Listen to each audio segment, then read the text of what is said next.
happen. And they partnered with local tribes in San Francisco Bay Area. This is Corinna Gold. She's the chairwoman who got land back on a shell mound burial ground in Berkeley. And then they walked past the oil wells. They walked. Next slide. They ran in the heat. This is August, September. Next slide. And they biked. And allies came to join, tribal members, family.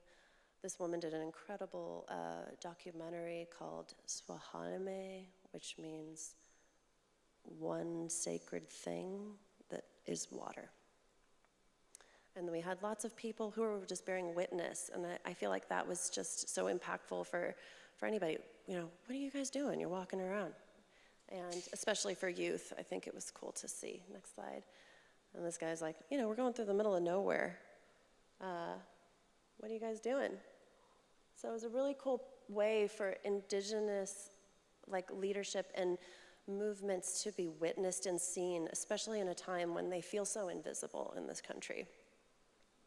This was a really heavy moment. I'm biking along. I'm always behind because I'm taking pictures, and I get up and I'm like, oh, I love oak trees. It's like the profoundness of this moment devastated me. They said, oh, and everyone was really solemn, and I'm like, what did I miss? And they said, this is the tree where indigenous people would be hung in their communities. Because every time we went through it, we camped in a different place. We made contact with the tribes on that territory, and they asked for permission to be on the land, and they made connections and shared food and prayers together, which was a really powerful part of the movement. And by the time we got all the way up to Shasta, at their ceremonial grounds, it was a beautiful thing. They did that 4 years in a row. It's a tradition to do prayerful journeys and ceremonies 4 times to really show your commitment. And then they did that 4 again. And the salmon are doing much better. And they actually got to have some word with the government about what their salmon is, because they had this magic moment where they were starting this journey, and there was a tribe in Australia, and they were like, we have your salmon. And that's a whole other story, but it's in the magazine, which happens to be sold out, so that doesn't matter, but you can get a free download online. So this is the Trail of Truth, and go back one slide for me, Javi. Thank you, Javiera, for supporting me up there. She'll be talking later on the panel. Trail of Truth was a journey that started last year, and it was a San Francisco Bay Area tribe trying to get their recognition by going across the country on horseback. And the California tribes are not horse people, but they had made relations with the Oglala Lakota on Pine Ridge through Sundance, and so they were supported in this journey by their relatives on Pine Ridge. This is a photo from the beginning of their ceremony. Next slide. Poison ceremony. The women. And they really had a lot of support from the Chicano community come out and support them as we crossed the Golden Gate Bridge and shut it down. Next slide. This is Charlene Nijme, chairwoman. And Ampo is Lakota. That's by the time we got across the bridge, which was like, kind of like they had actually been pulled over by the police at that point. So they let us off the hook because I really felt like it was a women-led movement kind of thing that like got us off the hook, because it was like, I don't know, got to take that get out of jail free card sometimes, right? Okay, and this is by the time we got out onto Pine Ridge, so I flew back to join them on Pine Ridge. And they continued on horseback. They didn't go the whole way on horseback, but they would do these ceremonial rides with the locals. Focusing a camera on horseback is really hard, but I like the way this one turned out. This is Ampo's daughter. an uncle, Alex White Plume, and Perseus. And Alex, there's a documentary called Standing Silent Nation about him and his family trying to grow hemp on their land on Pine Ridge and getting raided by the DEA like 4 years in a row, even though it wasn't marijuana, and it totally destroyed their economics. And another generation down, when they had so much hope, they had to sell 79 horses, like all they had, because they couldn't pay back the agricultural loans. It was just devastating. Hemp is kind of coming back now, but it really just devastated this family further. And learning about the oppression on Pine Ridge, and like really learning about American history on this walk. Like I feel like I didn't pay attention in school, and the school probably didn't tell me the truth anyways. So really learning in the moment, it was fairly just haunting, and really also gave me more motivation to support their movements. Next slide. This is a young warrior who supports. Next slide. And we rode into a powwow, and the Lamback flag is always there. So here's a few photos from the powwow in Porcupine. And Porcupine, they had just had like a shooting at the powwow a couple of days earlier, so it was really heavy vibes at the powwow that day. But we literally rode in on horseback and rode around in the circle, like 50 horses. It was really incredible. And while we were there, we went to Rapid City. It's also known as Racist City, and there was a thing called the Feed. We did a ride, and then we stopped at this church, and a local organization was giving away like literally $30,000 of buffalo meat to the community. It didn't matter if you were black, didn't matter if you were white, didn't matter if you were Lakota or not. They were feeding everybody. And that type of like feeding the family first, making sure the community is taken care of, is so ingrained in their life ways. And it was a really profound thing to witness. Next slide. So everyone was pretty stoked. Here's some folks going away with their bags of bison. Elder that had ridden with us. And then we moved on to Seneca, and Seneca is where the Iroquois Nation is, and that's where the American democracy is modeled after, is the Iroquois Nation. And there in Seneca, we were there on Orange Shirt Day, which is a day where they march to remember those who were lost in residential schools across America, which are still living. Their aunties, grandmas survived the residential schools. So it's a day to honor the survivors. And they were on horseback all over, but I wanted to share that they went through Times Square, which was completely unplanned and very like just the contrast of them being downtown, just asserting their sovereignty was really powerful as they made it to Washington, D.C., their end goal on Indigenous Peoples Day. Next slide. And this is Sophia Black Cloud. She came from Pine Ridge and joined us in D.C.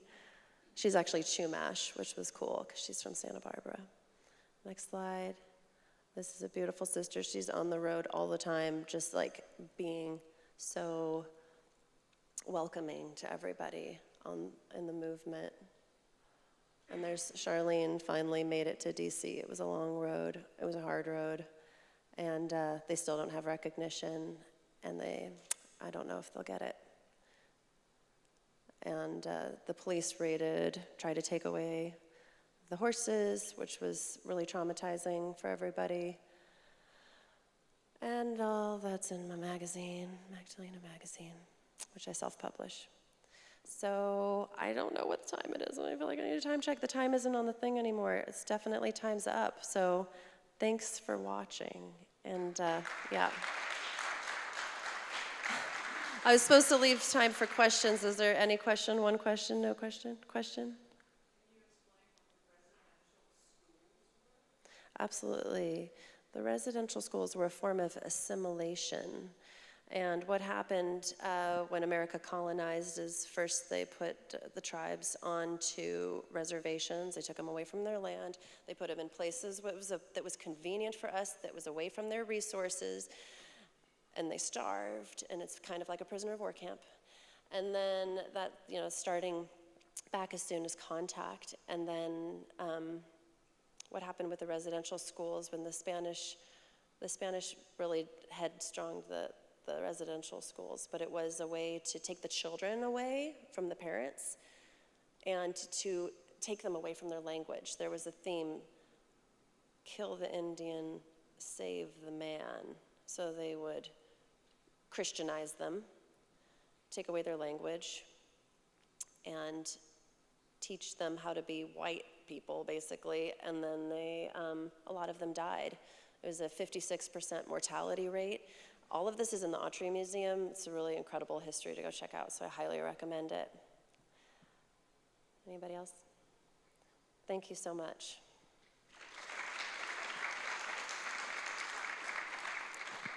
I think next we got Calumet, is it?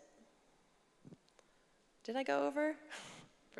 Okay, thank you so much. Thank you very much. And then we're gonna set up right now, we've got a demo from Freestyle. So they're gonna do a whole demo on some digitizing for us to, help us understand how to do that. And for me, just personally, kind of nerding out on this, I'm super into this because we work with so many estates, we work with so many archives, we work with so many people who have these massive collections of images, and it's how do you digitize it in a way where you can market it, you can share it, you can distribute it. And really, for me, in helping artists kind of, get their archives in museums and their legacies cemented, that's a really important part of what I do at the Fake Line Gallery. So give us a moment while we set up.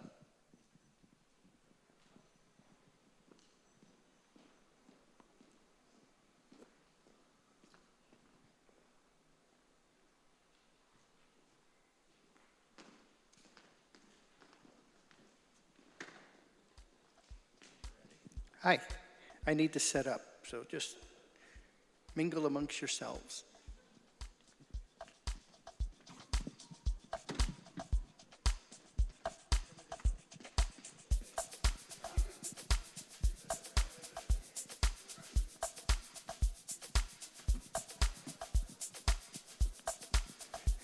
Colin, I need a plug, video, and electricity.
Colin, do you have to switch?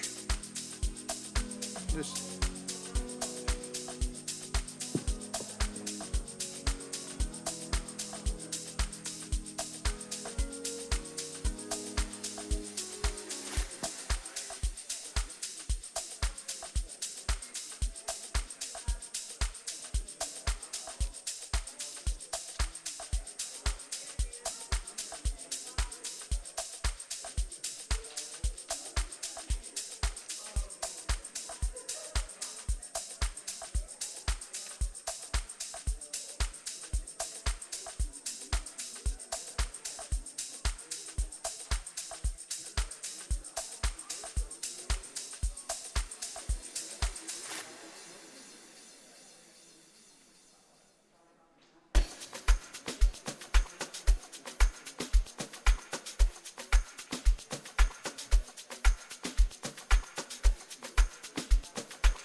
Okay, Colin, I'm ready when you are.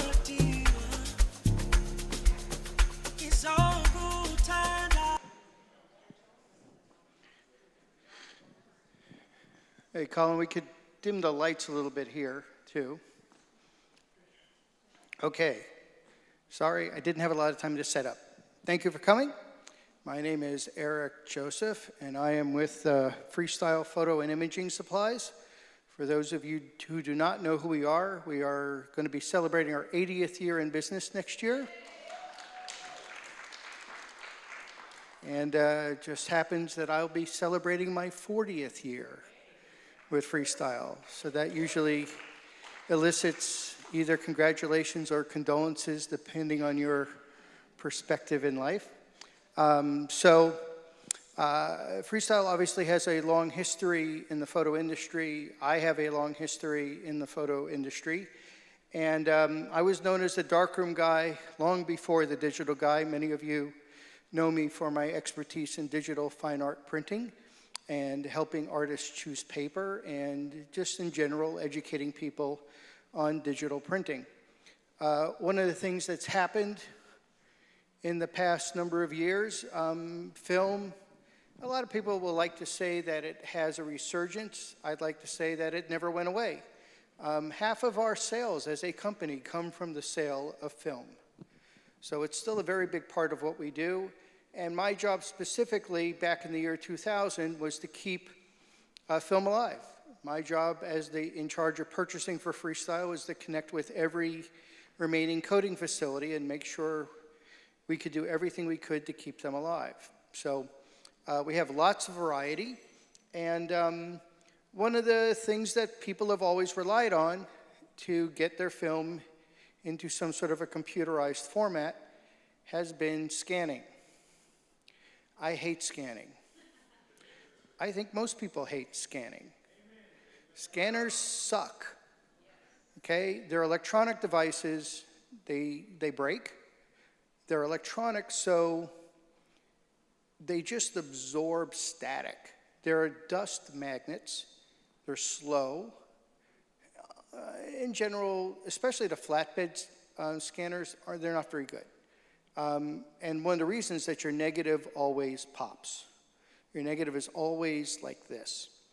So during the pandemic, a lot of people discovered that they could use their DSLR camera and a macro lens to do the same thing. And I very specifically, from a language standpoint, call this digitizing. Because number one, I hate scanners. And two, I'm using the same camera I'm using to take pictures. I'm not scanning the world when I'm using my camera.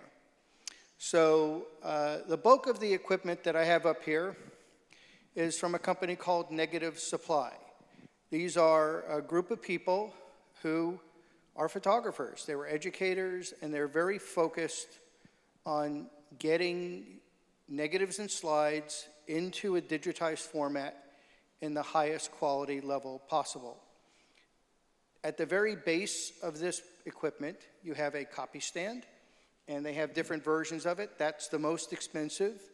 This is kind of medium, and then they have a less expensive one that's smaller. They have negative holders. They have basic holders, which are carbon fiber 3D printed. Carbon fiber 3D printed. And then they have professional holders, which are CNC aluminum, and they have knobs on them so that you can put your film in one side and just turn a knob and have it go through. I could scan a whole roll of 35 millimeter film in 2 minutes at much higher resolution than any electronic scanner on the market. Although there are some very expensive units, like from Payco and stuff, that'll do it high speed, but they don't do it as well. So the other side of this is a quality issue. We have a lot of people that come into our store, especially young people who have discovered film for the first time. And they're shooting film, which isn't inexpensive. They're getting it processed, which isn't inexpensive. and then all they want is the scan that comes from the mini lab. And that scan that they get from the mini lab is their final product. They don't even want their film. They want us to throw away their film. I just want to pummel them in the face with both fists. I'm like, because, and the goal really is, a lot of them are just following their Instagram followers. They're taking the back of people's heads at golden hour with Portra 400. And there's like 100,000 of them doing the same thing. But the part that they're missing is that by getting rid of their film, they're getting rid of the archive. They're looking at it as something they're just going to put on Instagram and forget about it and get the likes out of it and then move on. But the reality is that you can do much more with these files. And what they also don't realize is that the mini lab scans that you get, it's a 6 megapixel, 20-year-old sensor. It's really old-timey technology. So here we are. I have an Apple laptop. I am set up myself to tether in Lightroom. I've set up a tethering session, which all I really do is go right here. I have my Canon 5DS, which is a 50 megapixel camera with a 100 millimeter macro lens. It's a full frame sensor. This is kind of my sweet spot. You can do this with any digital camera. And you just have to be careful about the lens. The lens is really the key to this whole thing, because this is one of the best lenses Canon has ever made. It's spherical, so you don't get any chromatic aberration or distortion in the corners. So I'm simply going here, and like, you can see this, right? Yeah, okay, good, it's big. I'm going here, and I'm gonna activate a stop tether capture. We're gonna go start tether capture.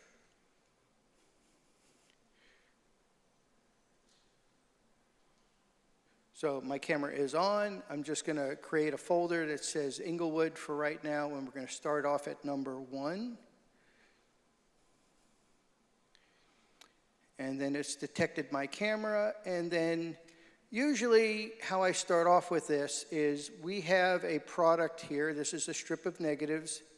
It's a test target. It's from a Russian guy in New York named Vlad. These are called Vlad's test targets. We make them in 35 millimeter, 120, and 4x5. And I just make sure, I haven't done a fine-tune alignment here, but as you can see, there are dots and numbers, and I can check my corners, and I can also use the Canon EOS utility and zoom in like 16 times and really check my alignment. So my camera is affixed to this copy stand, which is their the Pro Riser Mark III, and it's a 1/4 thread, and it comes with this handy dandy little hex wrench. So it just goes in here, and then when you're done with it, you can, got a little slot for that. So you can do all the way up to 4x5 on this riser. So just from experience, I know that my exposures, I start off at f8, so I want to have the suite of the lens. I've also got a little bit of depth of field there. My exposures are generally 1/140th of a second, depends on the density of the negative, of course. I set my camera to the lowest ISO. You can see right here, I have all of my camera settings here. And then the light sources that negative supply has are set for 5000K, and they range in color temperature from 95 up to 99, or sorry, color rendering index. Color rendering index is really important for color accuracy. A lot of people get the 99s. If you're doing black and white, you can certainly get away with a 95 or 97 because you're not really worried about color. So I've got my white point set. I've got my ISO set to the lowest that my camera can be set to. And then I can push the exposure button here or the F12 key on my keyboard. So I'm going to take Vlad's test target out, and I'm going to take I got a string of negatives here.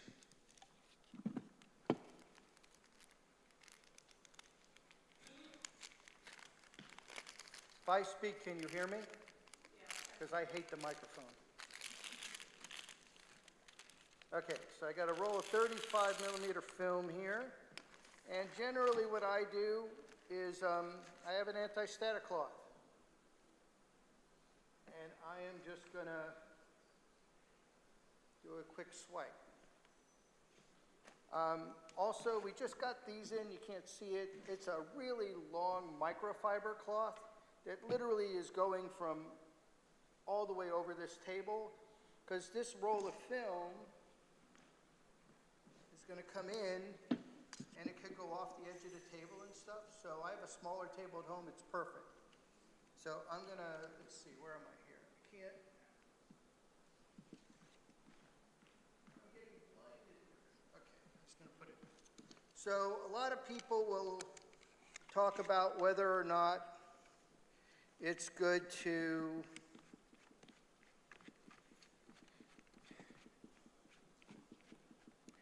capture from the backside or the other side of the emulsion. It doesn't really matter for this. It's not like an enlarger.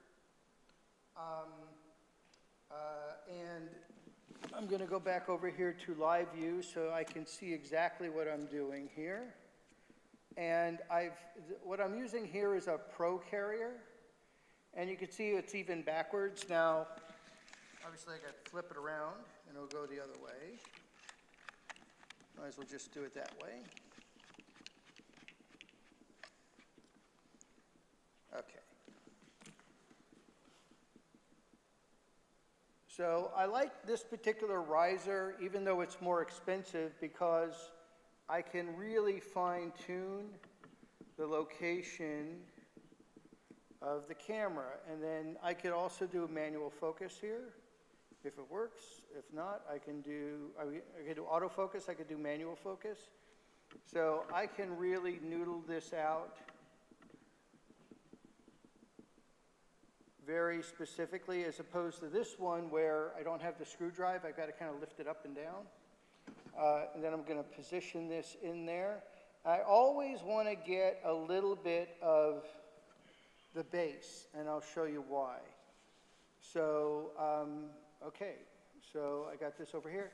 And at home, I have a separate table that I have this on, so I'm not worried about vibration. And I have 2 monitors as well. So, but this is going to work out nicely. So I'm going to go boop. I'm going to go.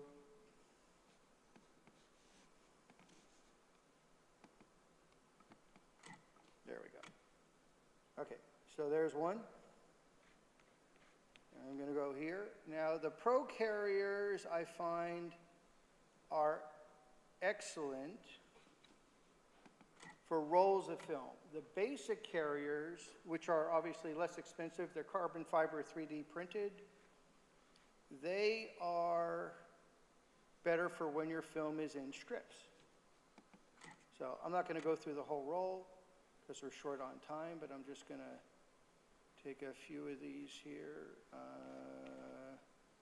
make a few other random ones here.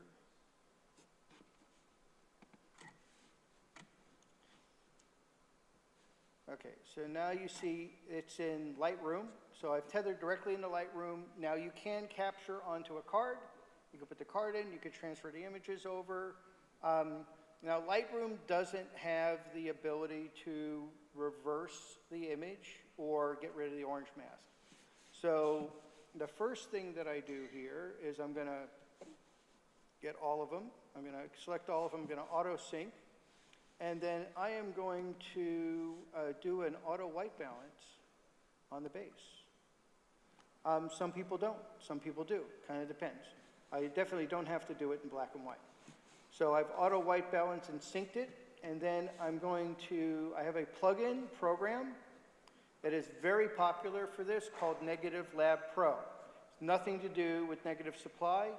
It is simply another company that has very much focused on being able to do this conversion and get rid of the masking. So it's, I'm accessing it through plugin extras.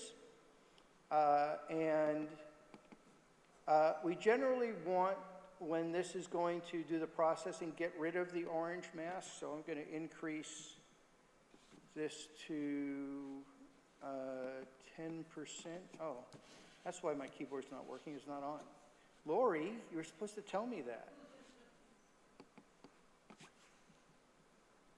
Still not working. Okay, fine. Okay, so I'm getting rid of the mask now. I'm going to convert 4 negatives. And there we are. So the color negative did a conversion very quickly. Now you can have various settings here, right? You can see, I don't know if you can you see that? Can you see it change much? So it emulates certain films. So you can really do some initial editing here at this level. I'm going to go with, this is Fuji Superia. I think I'm going to go to, I kind of like pick on clean and rich. I'm going to go apply. So now it's applied all that, and I'm going to go back here. I'm going to flip them around the other way just because I'm a little weird that way, and we'll flip it down. Let that go this way. And as you can see right off the bat, it's pretty accurate. May not be perfect, but these are the types of things I love doing with negatives. So I find that all negative film has its own kind of color sensibility, but we can really start changing things. And the other thing I like about film is that I find that film really captures highlights, whereas in digital sensors really blow out highlights very easily. So, and your highlights and shadows are, everything's reversed because this is a negative now. So you see when I'm doing this, I'll zoom in here a bit. Really when I'm doing the highlights, I'm really doing the shadows. And then when I'm doing the shadows, I'm really doing the highlights. And I could change this completely. I can do minor changes. And then of course I got a little dust speck up there. Nice thing is in Lightroom, we've got a heal tool, and I could go bloop, and it's gone. So retouching is very easy. As you can see, I captured 4 frames in just a few seconds, and I could make really large prints. The size of the files that come out of this camera are absolutely huge, and I have a bunch of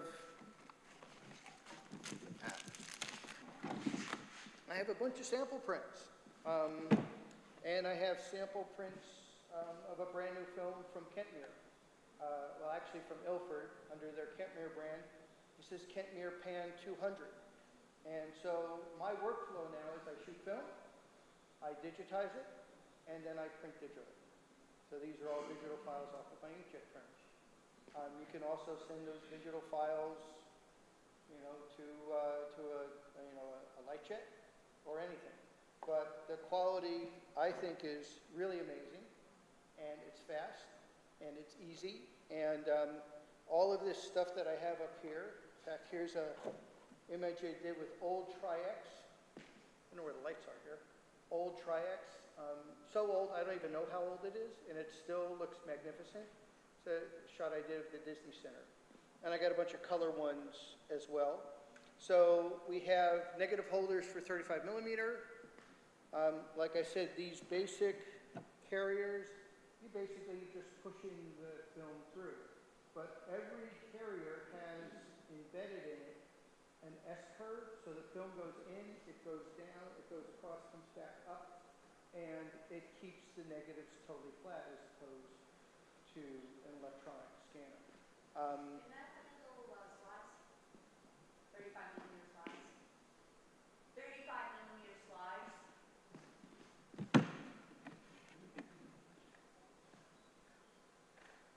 35mm slide holder.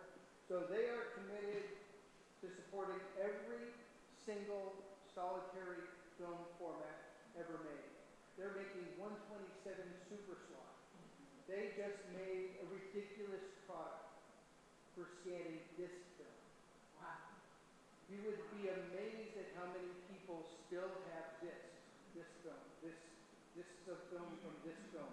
In fact, I just got back from a conference called the Photo Managers Conference. This is a group of people, hundreds of people all over the country who have set themselves up as businesses for the masses to be able to take their archives of either digital images, of slides, prints, whatever, and digitize them and put them into a program called Milio, which I've never used, but it's a data asset management organizing tool. So, and these people, you would like bring your box of stuff to them or send it to them and they'll just scan it all in and put it into this program. They're getting tons of people with disc film. Crazy how many of those little wheels that people have. And the holder is expensive. I mean, how many are they sell? Maybe 20 a year? But there's this huge demand, and there's a few photographers who really focus on those disc cameras. So this is the holder. So how this kind of works here is, so I have a light source. The light source that I have here, very bright. That's why my exposures are so short. They also make 4x5 light sources, very even, really high quality. So each kind of holder has a stabilizing mast that you can put on there. You can also just do this and not spend the $20 for one of these, but this really kind of nicely holds it in place. And then the slide holder goes right there. Now, these are hoods. So I'm shooting away here, but the nice thing is that this particular lens has this really long hood, so I can get almost right up onto the film. Well, if I didn't have that, I would want to filter out the light. I don't want the bleed. So this is actually a hood for the slide holder.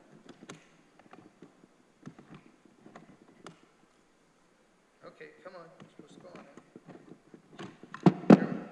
So, and then it has extensions depending on where your hood is. So we have 35mm roll film, 35mm slide, 127 super slide, 2 1/4. We have 2 1/4 carrier. This is the Pro carrier.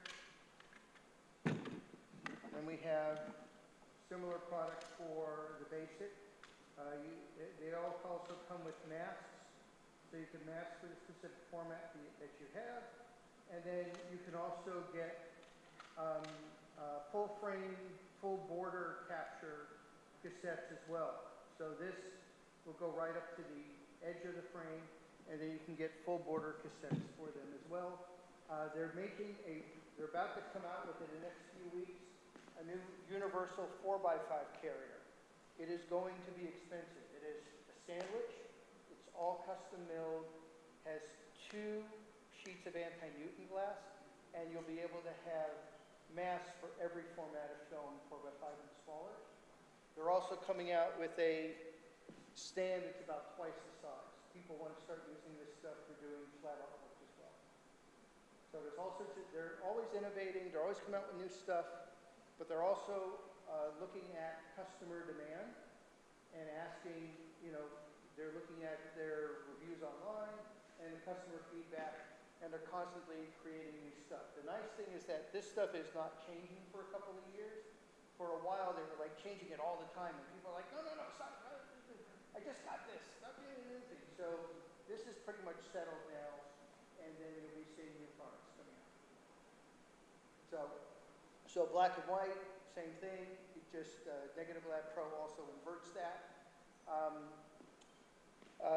Okay, questions? I won't do that real quick. Okay, he's down in front. Is there a large quality difference between using a full-frame camera and say an APS-C? Question is, I've learned that. I've learned to repeat question. Is there a big difference between full-frame sensor and APS-C? It's not really about the sensor. I mean, mean, it really depends on how big you're going to go up, right? So these are 13 by 19 prints. I've done, I use a Canon 5D Mark III, which is a 24 megapixel camera, full frame, yes. I did 44-inch wide prints from that. I could very easily do that with my 50 megapixel, but you can do it with an APS, you know, what we call crop sensor camera. But you might not want to use a 100mm lens. You might want to use a 50mm macro, right? So you just got to find where that sweet spot is. But it's about getting it into a digital format and then figuring out what you want to do with it. If you're just, again, posting it on the web, who cares, right? It could be pretty low resolution. But if you're going to print like I do, I want to have it the highest resolution that I can. So, and that 5DS, which they discontinued 4 or 5 years ago, that was a $4,000 camera, brand new. They're $965 now. I just got one. And then the macro lens, that's a pretty expensive lens, but you can get them used for about $600. So, but that's, I mean, I've seen people do this with Sonys and Nikons and Leicas and all sorts of things. There was another question on that. Yeah, I have a question. Focal length, would you have any recommendation if I wanted to capture, say, a 6x6 negative? So I'm doing, I have 6x4.5 here. I'm still using my 100mm macro lens. I'm just making it larger. It just goes higher. So 100mm is kind of my sweet spot, but it's also because that lens is magnificent. I mean, that's the sharpest, one of the sharpest lenses Canon ever made. So it's about lens sharpness more than anything else. If you get, like, they have a shorter one of these, you may not be able to do it on that, right? You just got to get the distance. Also, I probably have to use some sort of a little masking device in order to get it just right, because the 6x6 is square versus... Right, these come with these masks. Each one of these comes with a 6x4.5, 6x6, 6x7 mask, so you can mask the edges and stop the bleed through. One other thing that I'll mention, because I do shoot 6x4.5, is obviously my negatives come out like that, but you can see that, right? It's going up and down rather than this way, right? So if I put this here to get most of my sensor, capture it, it interferes with the column. So I got an L bracket so that I mount the L bracket on there, then I put the camera on that so the sensor's going the other way. There's a little trick that I found. I got an inexpensive one for about $18. Laura. Yes. I'm just transferring, digitizing slides. Mm-hmm. So I need that hood thing. So the hood thing is brand new. You probably didn't know about it. Yeah. So Lori got this light source with that holder, but they didn't have the hood yet. So if you're in a dark room, you don't need a hood. But if you're in a light room, you're getting all the spill, you know, in there, the hood definitely helps. So, yeah, you need it. Now, she's not even using one of these stands. She's using a tripod. So you don't have to use their stands. Really, the whole thing for me is it's about the nice, bright, evenly illuminated, high color rendering index light source, the negative holder. You want to get the stand great. I mean, this stand is like $800. Okay, this one's more like $300, right? I've seen people go online and pick up Kaiser stock copy stands or Bessler copy stands for relatively inexpensive. That's not it's just, you got to just have it go up and down. Somebody saw my cart earlier and said, oh, did you bring an enlarger? Well, kind of, yeah, it kind of is an enlarger. But it's just some place to put the camera that holds the sensor that moves it up and down. So it's fairly simple. If you get online, there's a lot of resources, Facebook groups that talk about this. And as always in photography, people take sides and they talk about what's great and what they think is the best. And a lot of it is just kind of trial and error. But you can see it's fast. It's really, I mean, I'm capturing 50 megapixel images in like a 20th or 40th of a second. And I actually have a buddy of mine who is an expert in drum scanning, and we did a shootout, and he's like, geez, when my drum scanner dies, I'm doing this. He goes, what you just captured in 1/140th of a second, it would have taken me all day. Because he has to set it up, it's got to do its thing. It takes a long time. That's why they charge a lot of money for drone scans. He says, he goes, it's maybe this much off, right? Because drum scans are more linearized, so they're flatter. You're always going to get a certain amount of bias in the sensor, you know, just because it is what it is. I mean, it's raw, but it's still going to have a certain amount of bias. And we should have something a little more interesting on there than a... Okay, there, Dunkin' Donuts. There we go. So not saying drum scans are bad, they're great, but they don't make them anymore. This guy actually is running a Mac tower, G4 tower running Mac OS 9 to run his drum scanner. And that's the other thing is, a lot of the old scanners, that you can't plug them into a new computer anymore. So you're running old computers with old operating systems just so you can have the ports to plug them in. This never goes out of style. Once you buy it, you don't have to buy anything else unless you want to do a different format. So they're also in the process of re-engineering their 8x10 light source, which was very, very expensive. So they've got some new projects coming online. So, okay, any other questions? Jeez, it is dark out there. How is it with restoration for underexposed images? So underexposed negatives? Yes. So you have the latitude of shooting raw. And I find that I'm able to capture so much more highlight and shadow detail than a typical scanner would make. And I've done some underexposed negatives, and you know, you just have to compensate. The nice thing is that you also have the immediate ability in Lightroom to do some retouching. And I just saw in Topaz Photo AI, which I use Topaz Gigapixel AI a lot to up-res images. And Topaz Photo AI, which is kind of their flagship product now, has dust removal and everything. I haven't tried it. I just found out about it a couple of days ago that they now have some restoration features in there. You should be able to do some incredible stuff with it. The thing is that it's digital, so we have a lot of latitude. And because we have a RAW file rather than an 8-bit JPEG or an 8-bit TIFF file, we have a lot more information there to deal with. So, I mean, there's obviously with anything, there's going to be a limit. Any other questions? No more questions? Time? I've still got a few minutes. Okay, how much does the hood cost? I'm glad you asked that question. I forgot. I don't know. I could look it up though. We can get on the internet and we can look. So they just came out, literally. It's brand new. In fact, the one I have here was the prototype. So they just released it. Anyway, okay. So does anybody want to see anything else? Okay, well, let's take a break till the next panel discussion. You want to come up? I have the pictures. You can take a look. You can take a look. Come on up. Okay, this is your one for, oh, shit. That's fucking fantastic. Yeah, it's beautiful. Shit. And then I've got, Your grain is so dreamy. It's really yeah, and then I've got, here's an image from Baker. This is the Alien Fresh Jerky place on Honolulu Photo Rag Metallic. Come on up. You don't have to come down. You can come up. Who makes this?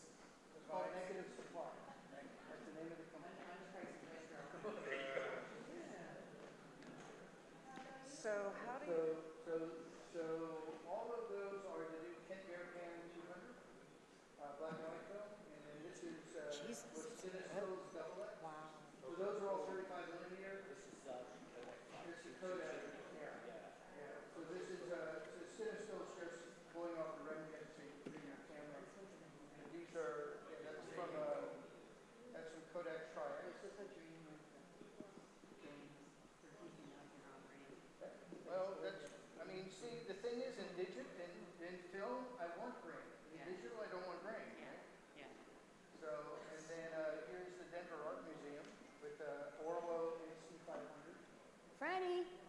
Papa, come. This is a black and white cine film, also from Inglewood.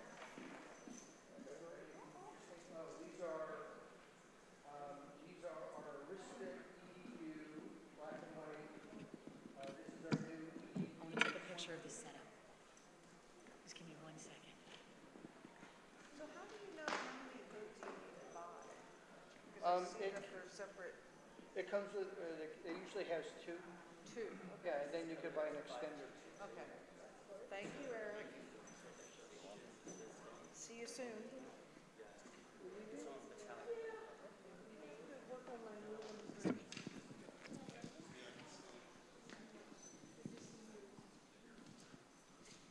These are new DX 400s. I mean, the thing I love about this is that I'm still retaining the honor and integrity of the film. And these are all, I just printed them out in my inkjet printer.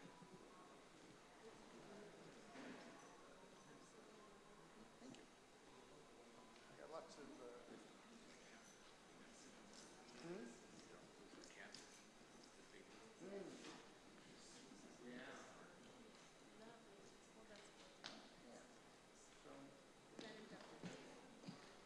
No, that was actually in Tucson.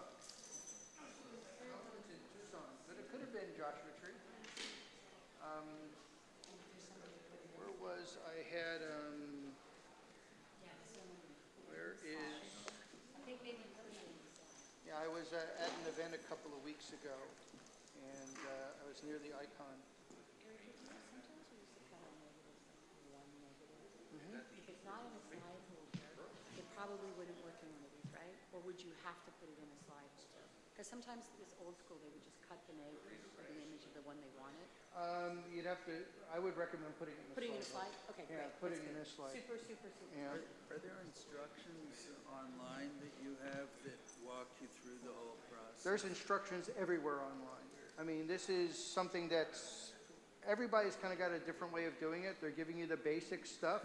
But And I you're- also am teaching class. I don't have a step-by-step instruction on how to do it because there's so many different ways. Yeah. But I am teaching classes at Los Angeles Center of Photography.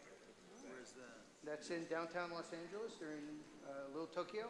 Oh. And they're a nonprofit photographic education organization that's really the hub for photo education that's outside of the college and university system for our area. It's LACP, the organization is called LACP, or the Los Angeles Center of Photography. Oh, thank you. Yeah, and I teach LACP. classes up there. How And then often? also, I teach a few times a year there. I also teach digital fine art printing. And then if you take my card, you can always come to Freestyle and we can walk you through it there. Thank you. Thank you. You're welcome.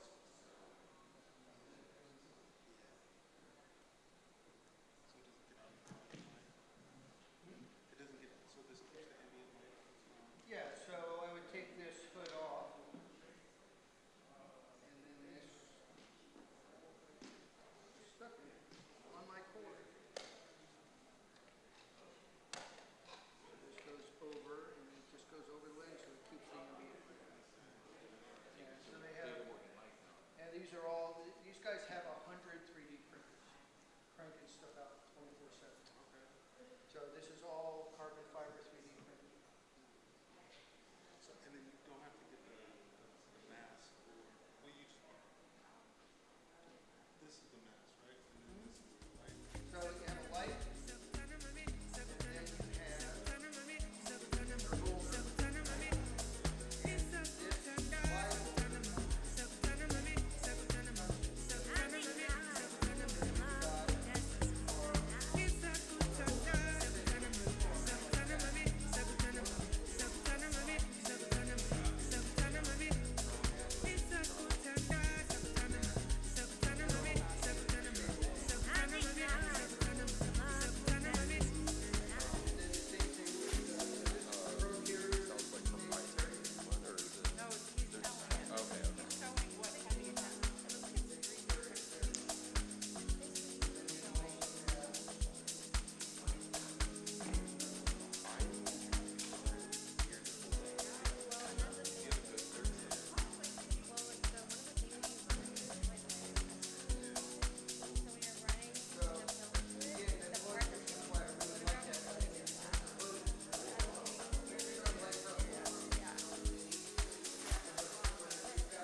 Suyibambe ngesisa sesandla sakho, angilindela ngohleko, ungandilimazi.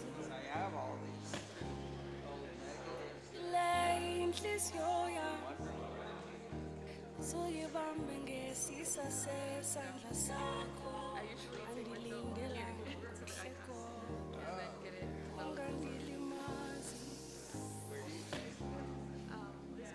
Inhliziyo yakho darling, inhliziyo yakho darling, inhliziyo yakho darling, inhliziyo yakho darling, inhliziyo yakho darling, inhliziyo yakho darling, inhliziyo yakho darling.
Really, I was rushed. I felt a little rushed. Thank you.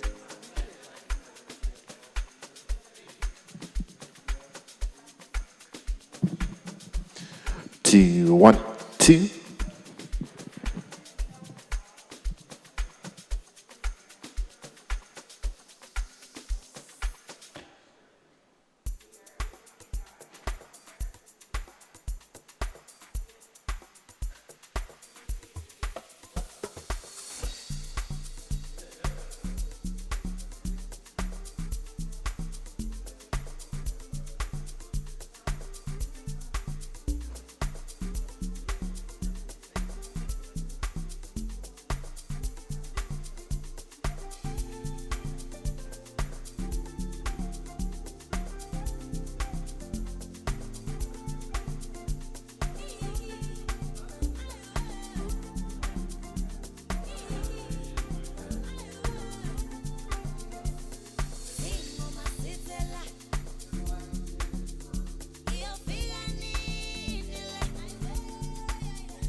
2, 2, 1, 2.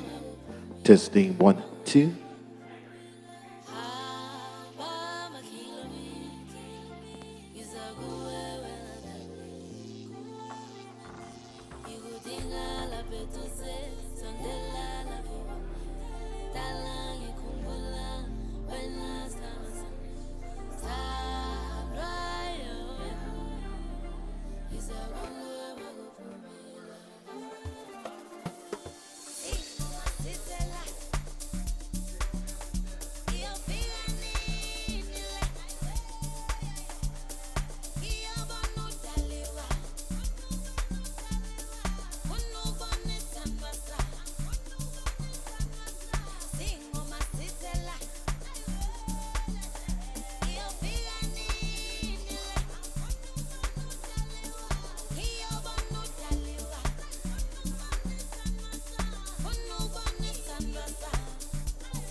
Check 1, 2, 2, 1, 2. Testing 1, 2, 3.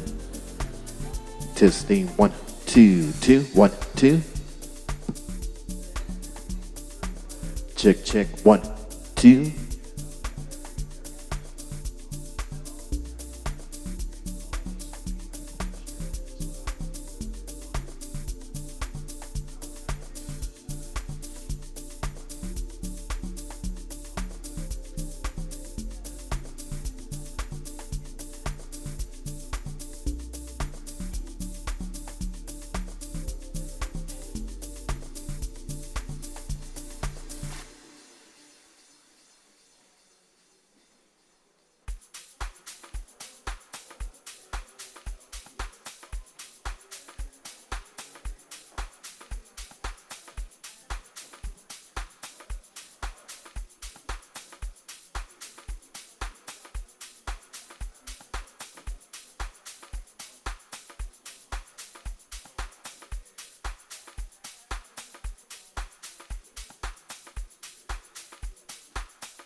Check 1, 2, 2, 1, 2.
singabantwana bakho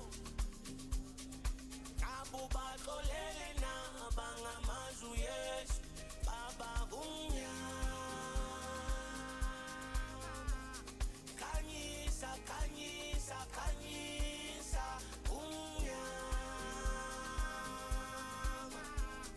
khanyisa khanyisa khanyisa abuya sizwa na ngabe siyafika na izikhalo zethu baba singabantwana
Thank you. Hello, thank you everyone. Thank you for being here. Before we start, I would like to introduce our mayor, Mayor Butts, to say a few words before we start with our panel with Ibarrio next, John Simmons and Frank Jackson. Mr. Mayor.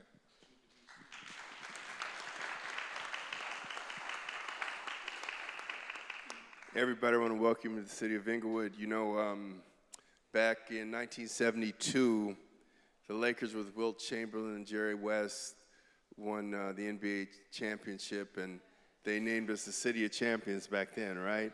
And since then, we had the three-peat Showtime Lakers, the '84 Olympic Games here for basketball. I was the venue commander. I was a police lieutenant at the time. And then the Lakers and the Kings left for Staples Center, downtown Los Angeles. Off-track betting killed the racetrack. And when I came back after being the chief of police in Santa Monica and running counterterrorism for the airport, within 4 months of February 2011, we weren't going to make payroll. We would have been bankrupt. And since then, you know, a couple things have happened. We reopened the Forum, Madison Square Garden, the Rams, the Chargers, Clippers, NFL Networks, LA Philharmonic Youth Orchestra, YouTube Theater. I'll be up here all day. But anyway, what I'm saying is our goal is, you know, even though we've won another championship with Super Bowl 56 here in the city of Inglewood, and we're going to have the NBA All-Star Weekend here in 2026, FIFA World Cup, 8 games in 2026, Super Bowl 61 in 2027, and the Olympic Games, which is going to make us an international city. That's not good enough.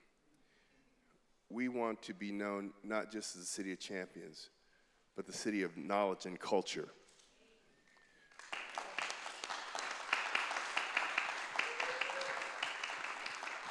And that's why we are so proud to have you here. I understand this is the inaugural Inglewood Photo Festival, and we welcome you back every year, and we want to see you get bigger and bigger. So welcome to the emerging city of knowledge and culture, and you guys have a great time here. Thank you very much. Thank you, Mr. Mayor. It was beautiful. Thank you. Now we can start with our panel. Ibarrio next from the Candid Frame podcast, photography podcast. We have John Simmons, AC, cinematographer and photographer, and Frank Jackson. You guys have a good time. Thank you, brother. And thanks for inviting me to lead this panel. I'm real honored and flattered to have a chance to talk with, you know, Frank and John. Long admired their work. And just thank all of you for coming out. I know there's a lot of things you could do on a Saturday, but you know, you're in for something special with the conversation I'm going to have with these two fellows here. I wanted to start because I heard you say something, John, that I thought was a good launching pad for the conversation we're going to have. And you said something about, you know, the importance of images finding their way on paper and trying to find images that, huh? You stole that from him? Okay. Well, good. You can both take dual credit for it.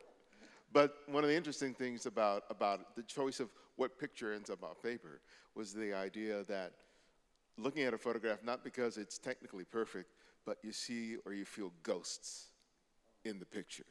And man, that just clicked for me.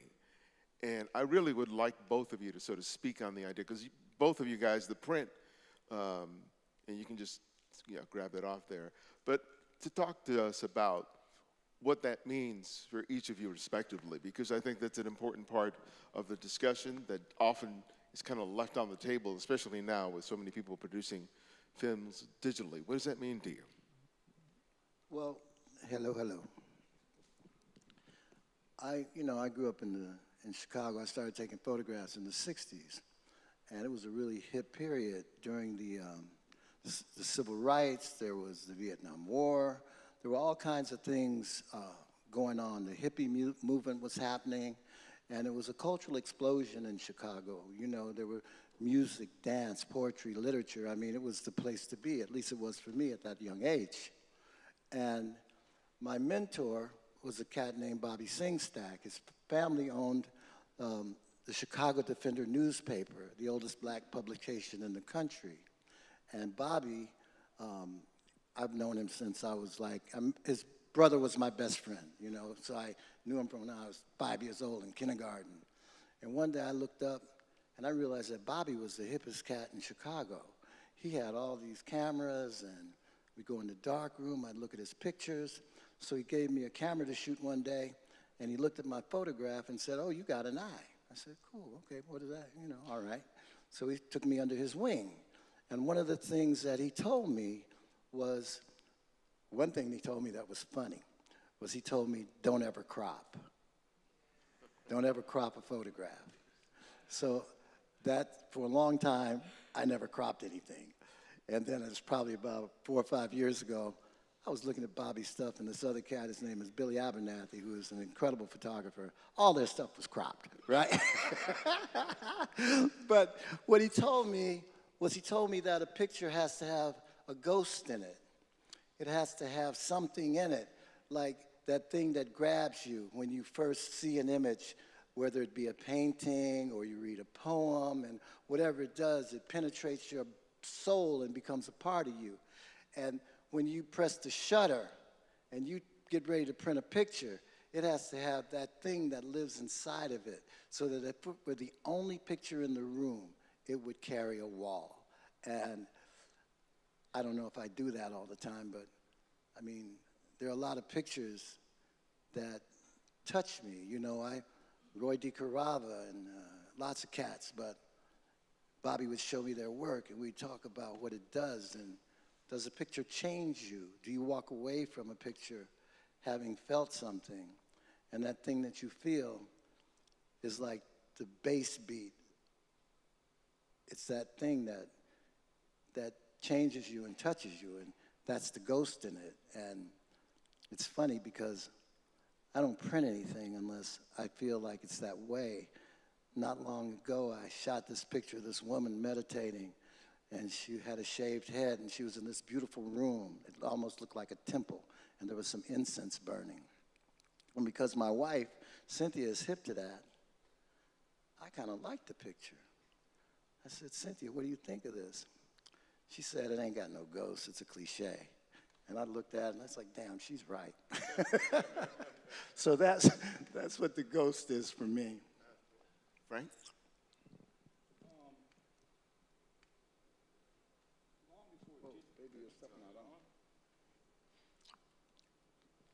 Testing.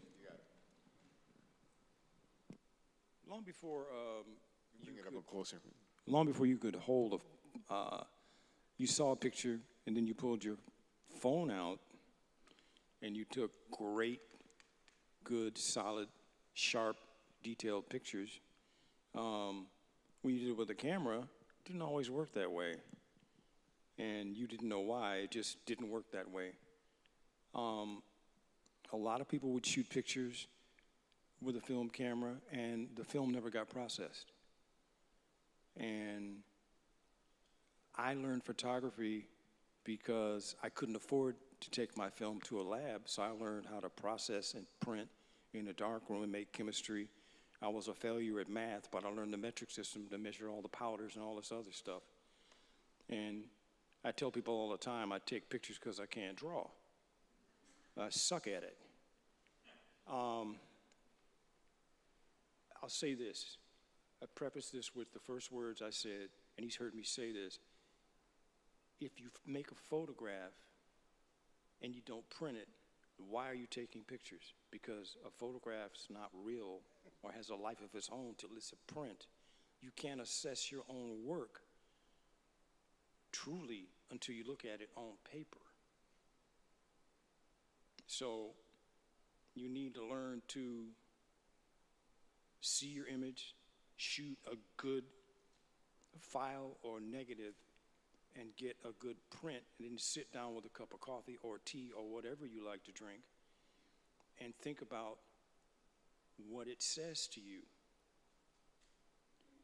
And another thing is, a young guy said to me, "What's a good picture?" I said, "There's no bad pictures. There's a picture that stops you from breathing, that you see someplace, like his work, and you go, shit, who did that?" His third picture. And you're like, this guy can shoot. And then you walk up to him and you go, "I hate you. I have nothing but respect for your work, man, because the work this man's creating, every time you see it, it looks different. These are the ghosts we're talking about. You find something new. So then, we can all learn to do this. You got to do the work. I don't care what camera you have. I don't care what you think of anybody else's work. You got to go out and shoot your way into better work. Pick a project. Say you want to shoot people's shoelaces. Take 3 months and go around and shoot the tops of people's shoes. It sounds boring, but get good at it. I've been shooting coffee cup. I set this thing to shoot coffee cups. I watched this girl have a moment with a coffee cup in a coffee house in 1989. And when she left, what she left on the table was evidence of what she was going through. I photographed that cup she left on the table. So for the next several years, until about 2000, I would go around shooting what people left on coffee tables. I was in a coffee house in Holland, and I was sipping a cup of coffee in Delft, Holland, outside of Amsterdam, and my buddy was working at this place, and I said, "Man, I like this cup, and I'm drinking it." He said, "Put it in your pocket," so I did. I still shoot that cup to this day. That cup is the cup on the wall in there. It doesn't look like that now, because in 2015, I broke it in Germany, and it broke in 3 pieces. I glued it back together again. Now it looks like me. It's got cracks and scars all over it. But I didn't bring it today, and probably a good thing, but pick a project, don't cut corners, make prints. Let your photographs have a life of their own. I still to this day carry a small portfolio of either 4x6 or 5x7 prints. And art directors and art dealers, they don't have time to look at giant portfolios, but they always have time to look at little tiny books. Yeah. I was with a woman who was running in Sweden. She was in charge of the Hasselblad Foundation. And she said, "I've been wanting to meet you." But she says, "If you have a portfolio, I don't know if I have time to look at it." And she said, "Look at the table over there. It's a table about 12 feet long, stacked with big, giant black boxes of portfolios." And I pulled out a little 4x6 book, and she said, "God bless you." And she spent 3 hours looking at these little pictures. The power of a picture is not the size. They say it's not the size of the fight of a dog, it's the fighting the dog. Go ahead. I was sitting up here thinking about this. I was at the Getty Museum in that little photo research library, and I walked in there, and there was a photograph of a man playing a violin. There was a little girl. Her head was, she was asleep in his lap, and another little girl was amazed watching him.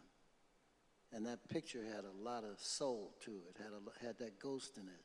And the most amazing thing is that ghost never goes anyplace. It's what keeps a photograph alive forever, you know, and it's just magical.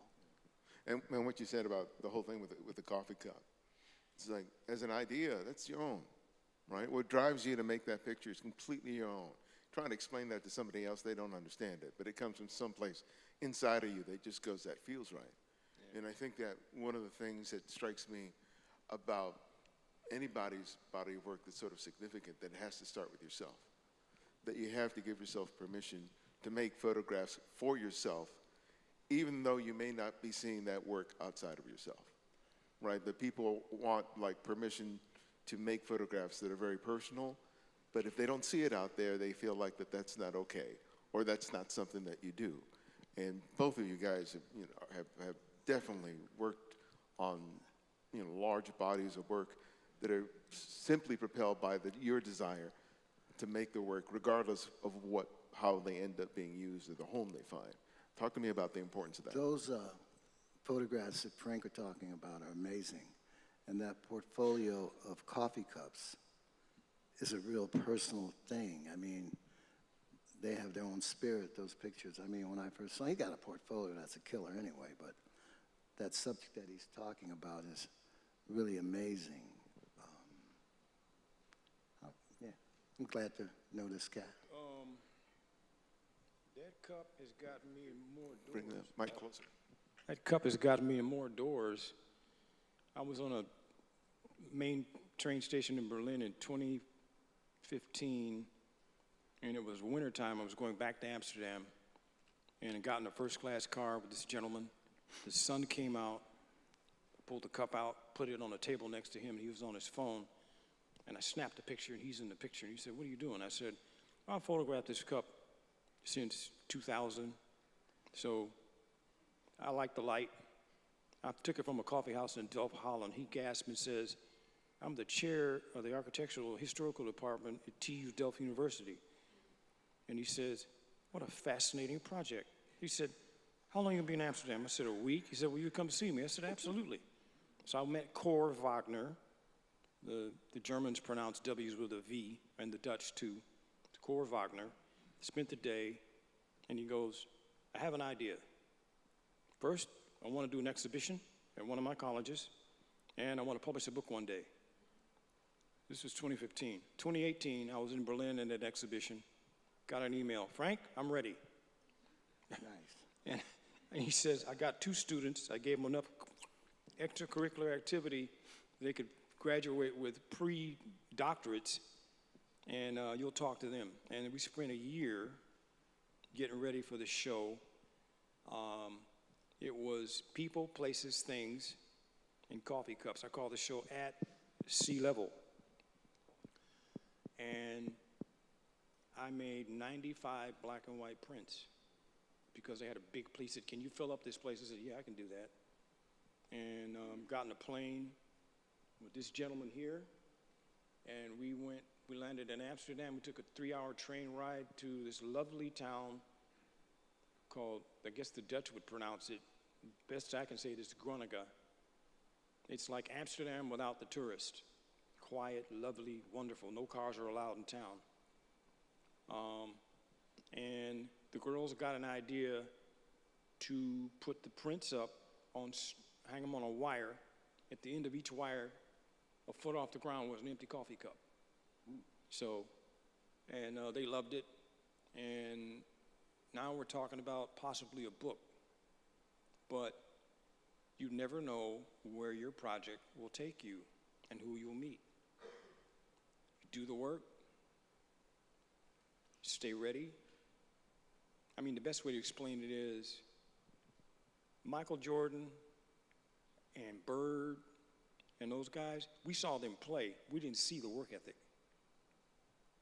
You know, Magic Johnson would scrape snow off the court when he was a kid and do his practice before he went to school. His brother brought him his breakfast. So by the time this man gets in college, he's like a man among kindergarten kids. He's eating them for lunch in a game. And that didn't stop, you know. I wrestled in high school, and our coach, I'll say he was clocking us. He was watching us to see who is and who ain't. And so he'd have a practice. He'd turn the heat up in the room and close the doors, and we wore plastic warm-up suits. And he wanted to see who was going to quit first. He said, you know, practice is over at 4:30, 6 o'clock. The serious guys are still there.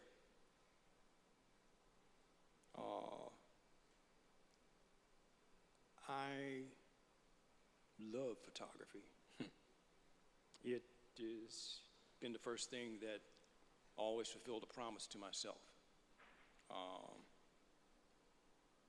I have had no formal education.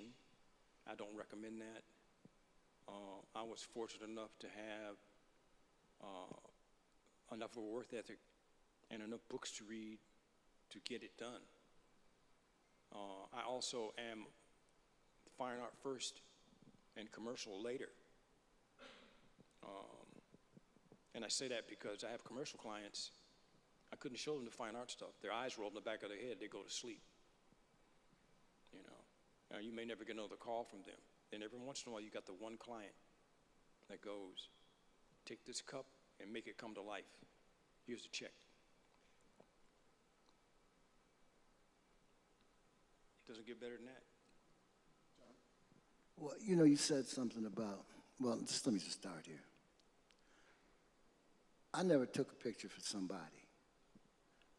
When I first started shooting, it wasn't long after that I started working at a newspaper.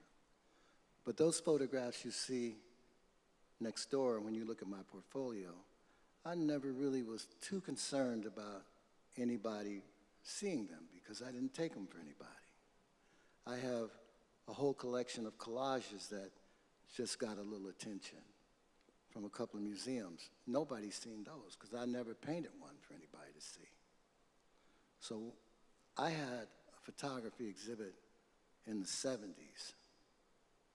And then I didn't have another photography exhibit until 2014. And I was with a friend of mine. I practiced Tai Chi.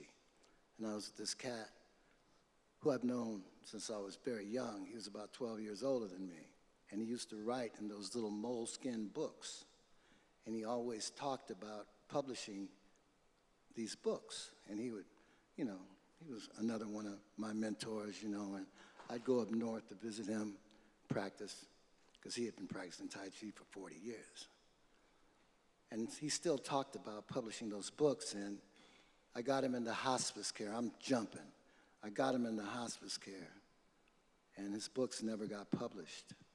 And I came back to a studio I had in East LA, and I walk in there and I got a picture of the Black Panthers. And I realized that the woman that I'd been married to for like 30 years had only seen a couple of my photographs. And the woman that I was with 10 years before that, I don't know if she ever saw any. And I was at the American Society of Cinematography. Oh, here's what happened. I started thinking about Vivian Maier and my man who never got his stuff published. And I said, damn, I need to print this stuff. So I printed 120 pictures. And a friend of mine at the ASC was framing them for me. And I'd go up there and, you know, it's expensive. So I might get 5 done sometimes I'd get 10 done. And I was putting them in the car, and one of the members, his name is Charlie Lieberman, he's an ASC cinematographer. He looked at my stuff and said, you do this? I said, yeah, man, they're my pictures. And he said, I got to introduce you to somebody. So he introduced me to a cat named Armando Aricio, who had a gallery called the Perfect Exposure Gallery. It was over on 6th Street. And I showed him to Armando, and Armando said, yeah, I'd like to show this stuff. So the place would only hold 60 pictures. So I called the exhibit, it started in the 60s. And I can't tell you how much anxiety I had the night before that show opened, because I wasn't sure anybody was really gonna like those pictures, or nobody had seen them, you know? And then it worked. And even now, you know, I was in my studio last night painting.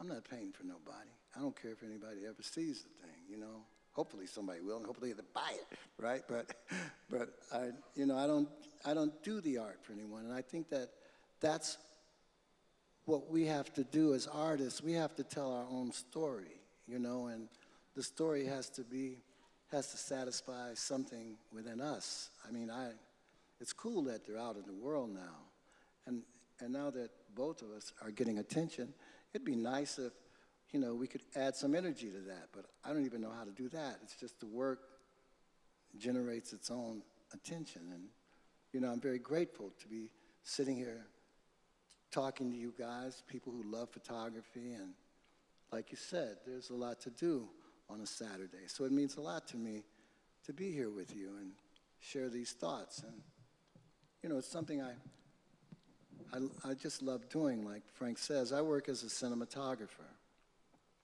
I do a lot of TV shows. And it's cool, but it's collaborative. And I'm bringing someone else's ideas to life. But when I go and I pick up my camera, there's nobody that says, hey, Johnny, do you feel like that's a little dark? You know, maybe you should back up a little bit. You know, I don't have to hear that shit. And What you said earlier, Frank, about there are no bad photographs, I tell my students, I got like 8 terabytes. Most of that are bad photographs. Most of those are photographs that didn't work, but they're all important photographs. yeah, they're important. Because all those photographs lead me to those moments where I do make a good photograph. Yeah. Because I learn so much from those photographs that are just short, because I'll look at those pictures and try to understand why they didn't work. Yeah. Okay? But one of the most important lessons for me from looking at those pictures wasn't what I was doing with exposure or composition. Was one of the biggest lessons for me was that I was too goddamn impatient. What? I was too goddamn impatient, right? If I waited a beat later, if I slowed down, if I wasn't in a rush to get to the next spot, I could have had something. When you look at those photographs that fall short, you know, what has been some of the bigger lessons for you when you take a look at those photographs? I recently had a conversation with a gentleman, and I said, man, your work's amazing. I said, the one thing I could tell you, don't cut corners. The lesson that you cut will be the one thing to get you over. I said, I'm not patient, but I had to learn what that word means. That means when you want something bad enough and you don't get it, you shouldn't be pissed off about that. You should accept that. Because what usually happens with me is what the universe ends up bestowing upon me because I didn't cut corners was something so much better than I ever could imagine. You know, I wanted to be a photographer. I was at college in Alabama for a year. Counselor says to me, what do you want to be? I said, I want to be a photographer. He says, no, you don't. You want to be a doctor, a lawyer, or a preacher? I said, I don't want to lie to people and lay hands on them. He says, you're never going to amount to anything. I said, I'll be the judge of that. You know, and I went to New York City, stayed with my uncle, and within 2 weeks I had a job as a photographer for the city of New York. I was in heaven. It was disco 70s, New York City. All these crazy Puerto Rican women running around with Afro puffs and see-through sundresses. Oh. You know, I was just like rubbernecking everywhere.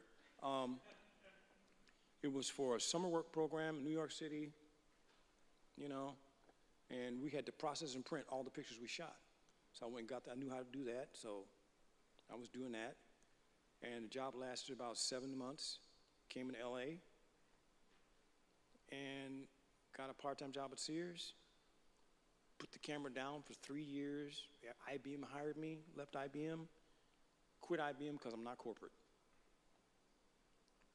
I ended up working at Transamerica fixing IBM equipment, took an employee contest, won. Next thing, art director calls me and says, I got work for you. So I'm still working on the typewriters for them, but then they're paying me to shoot stuff for them. They ended up calling me upstairs to the floor we didn't get to go on, all the executives. They said, we want to make you our corporate photographer. And I was like, can I think about it? Of course, I lost my mind inside. He said, yes. And I got that job. And that was my first time leaving the country shooting for them.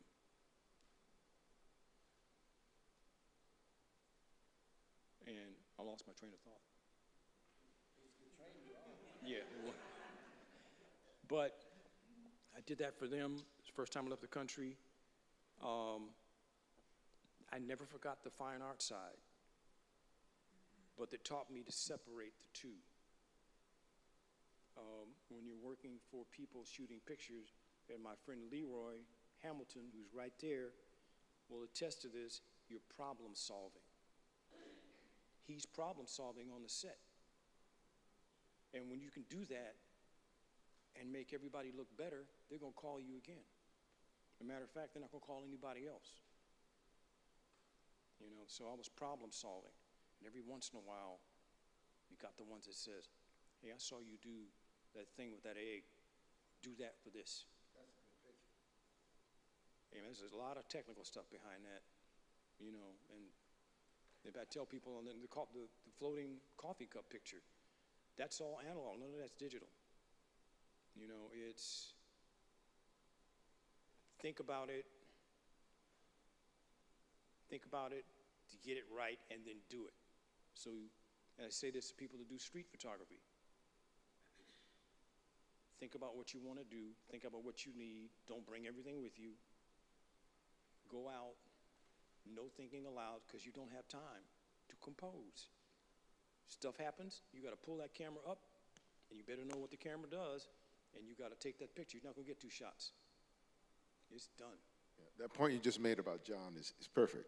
Yeah. Because on a set, you know, you got a timeline, you got, you know, hundreds of people around you looking at you in terms of you getting things done, and that whole idea of problem solving is essential to that job as a cinematographer. But how does that skill translate when it's just you with a still camera in terms of that skill that you've developed? How has that helped you when it comes to just you, one camera, and you're out there making pictures? You know, I have to say that some photographs are just supposed to be taken. Our paths are supposed to cross. And like Frank said, you know, you don't have to compose, you don't have time to compose, you just have to be intuitive and take a picture like that. You know, it's like, I have a picture, it's called some kind of public defender or something. And it's a building in Little Tokyo, and some office building, an office of public defenders or something like that. I'm driving around the block and 1st Street to 2nd Street. Finally, a parking space opens up. I get out the car, and there's an unsheltered person with their shopping cart laying underneath that sign. And I'll get out the car with my 50mm lens. I don't take one step forward. I don't take one step backwards. I don't mean move to the left or to the right. It just falls into frame. And I take the picture. And so many pictures, I can't force that shit, you know what I'm saying? I carry a camera every day. But I may not take a picture for weeks. I don't go around shooting pictures.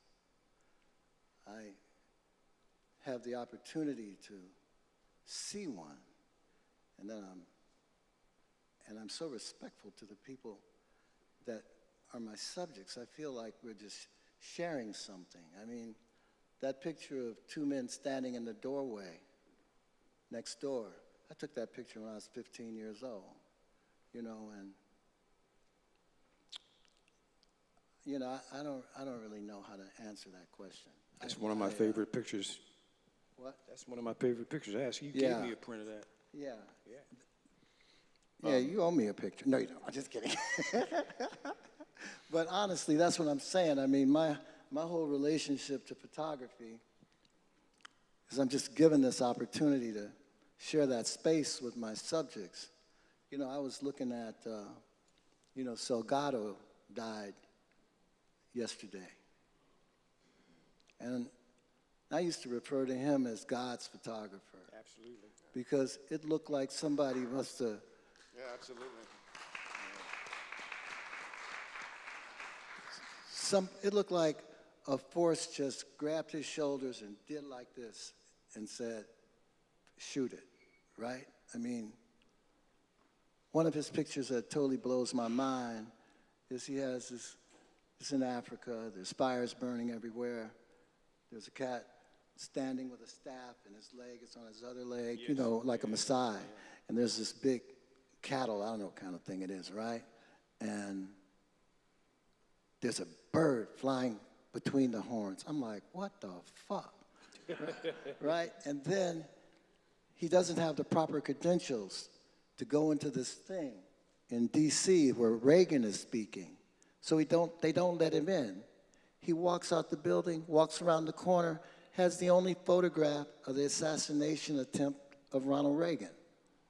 You know, and the list goes on with the photographs that he was allowed to share space with. You know what I'm saying?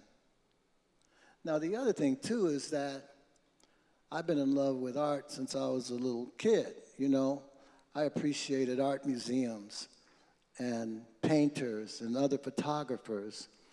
And when I used to teach at UCLA, I taught there for 25 years, 26 years, cinematography. I stopped right after I had that first exhibit because it blew my mind. Over 2,000 people signed the guest book in 2 months. I was surprised that anybody showed up. But dig it. Shit, I lost my train of thought.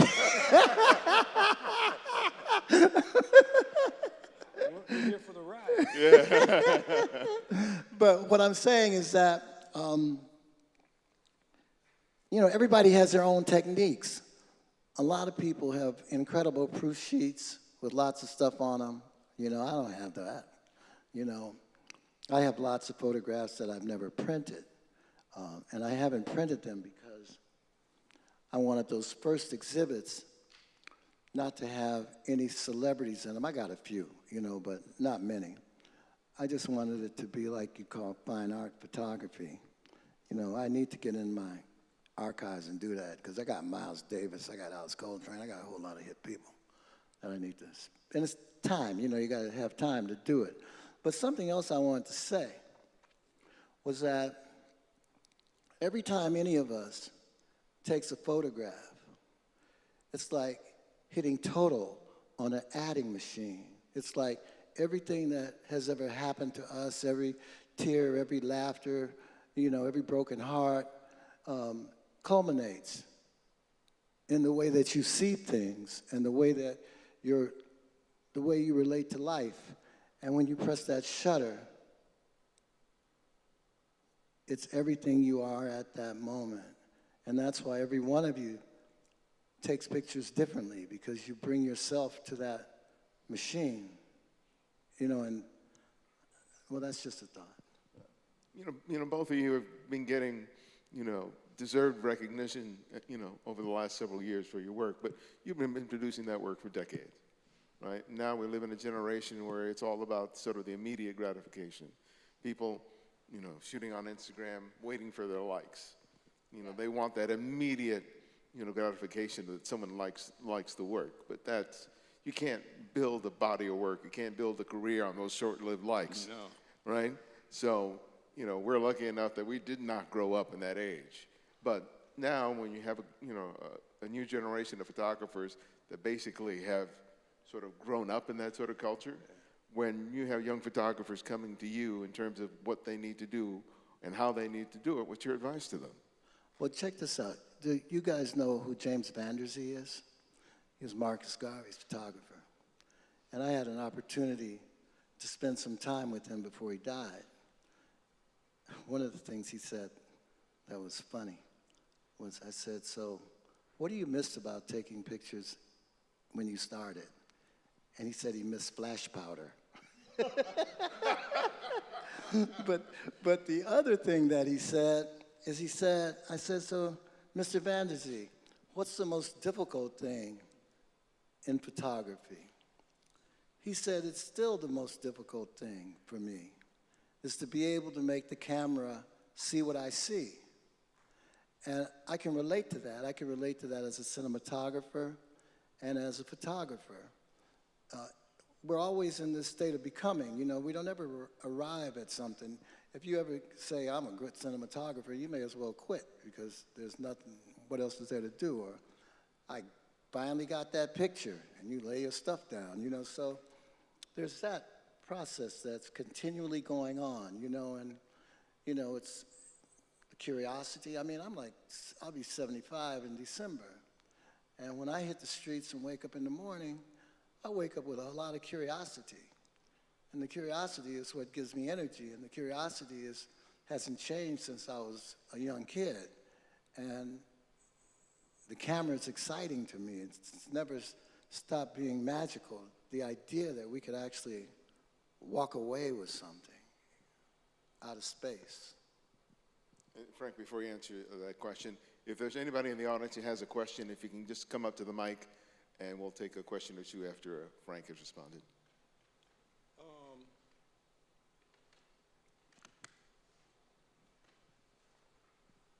So I wrote this, I said, the act of photographing is a common, Frank. the act of photographing is a common practice of collecting moments, visually collecting moments.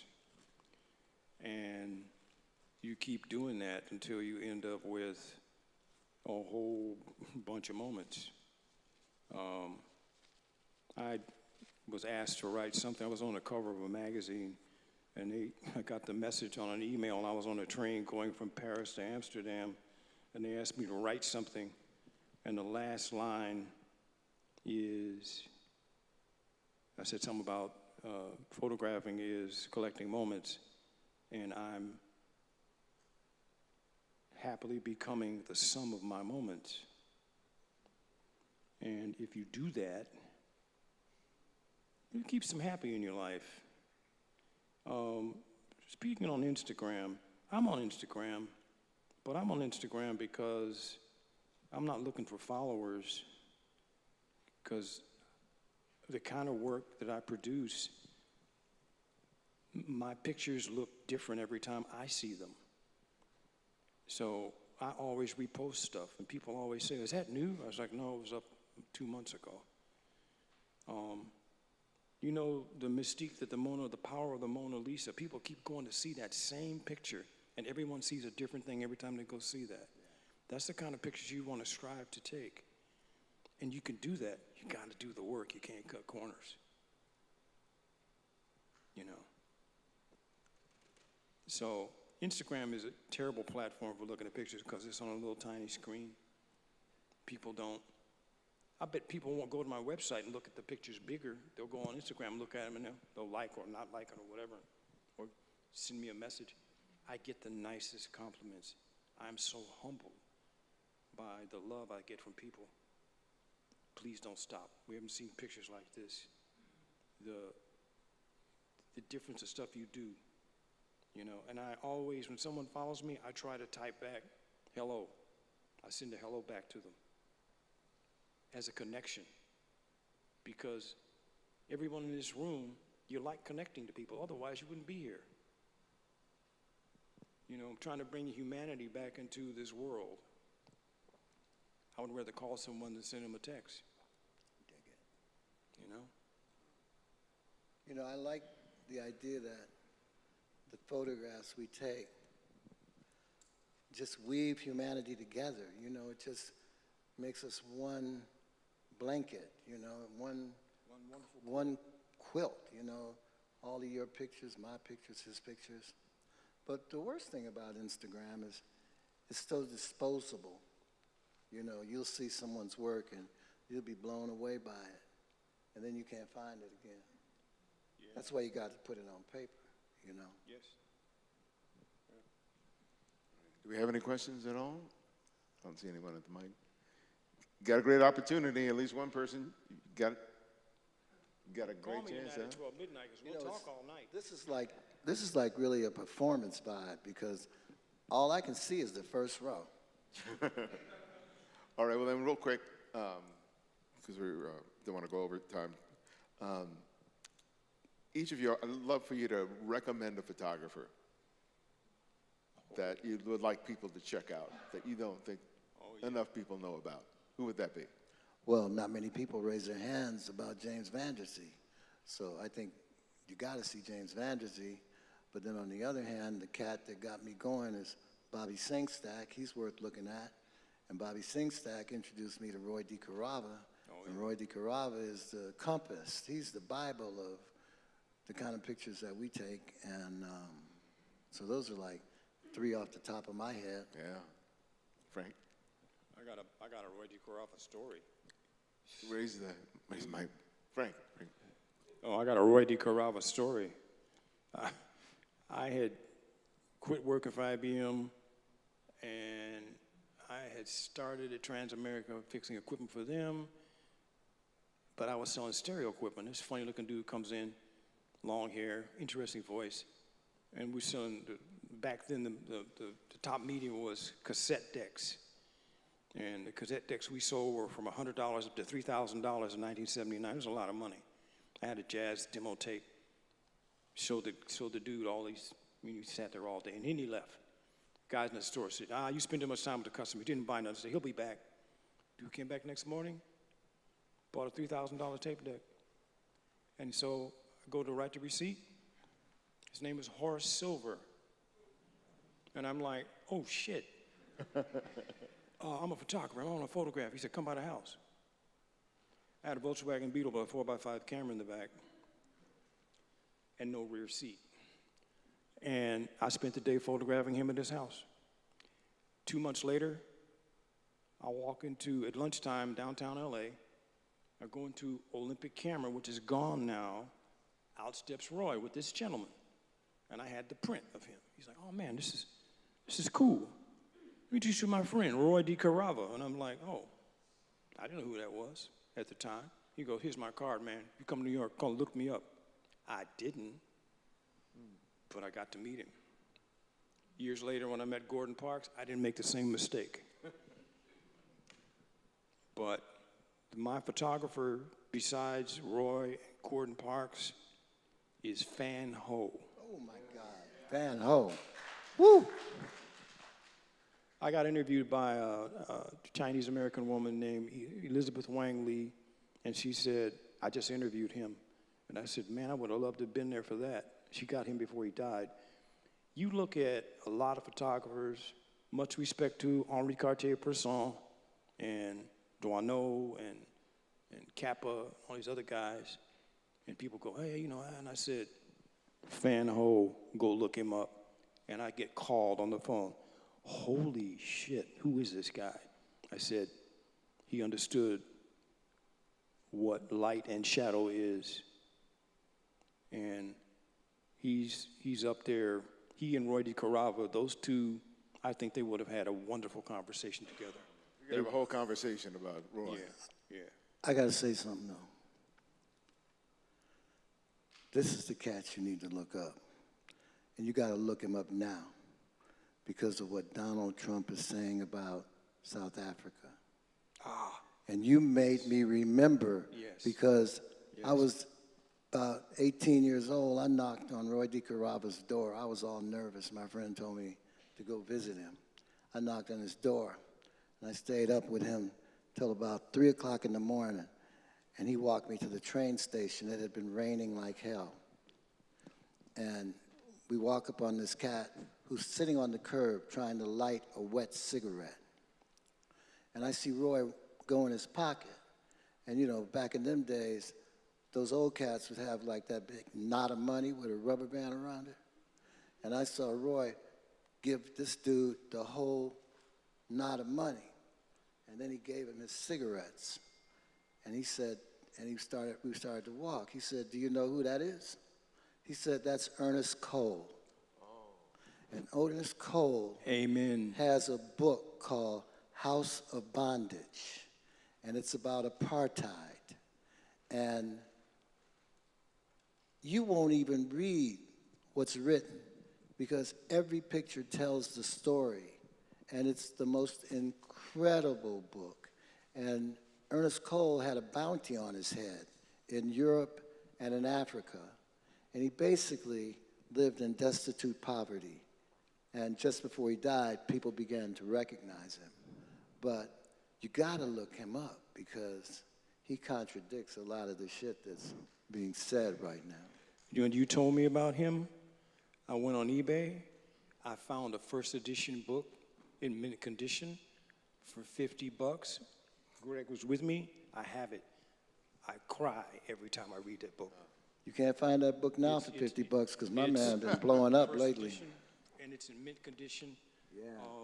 We were in Paris, France, and Magnum has an exhibition of his work, and that same book was there. His work is absolutely stunning. His storytelling. Every picture, there's nothing boring in that book. I mean, he's got a book called Ernest Cole's America. Yes, it's that's a fairly recent one. Yeah, that was the one he did after that. So his story is he leaves South Africa, he comes to America, he gets discovered, they get the bright idea, well, let's send him to the South. He goes to the South in Jim Crow laws and almost has a nervous breakdown because he couldn't believe the America he thought was worse than South Africa. He said, you know what he said in the book, the line he said in the book, he said, they would hurt me in South Africa. They will kill me in America. Dig it. His mother was South African and his father was from Canada or someplace like that. So he was considered colored. And that gave him the license to be able to go in neighborhoods where South Africans weren't permitted. But I'm telling you, all those people I talked about checking out, they're really worth checking out, but you really got to look at this dude's stuff, right? Yes. Great recommendations, He's the man. gentlemen. And thank you for being here with me. Thank you very much. Thanks, everyone.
nkakashwana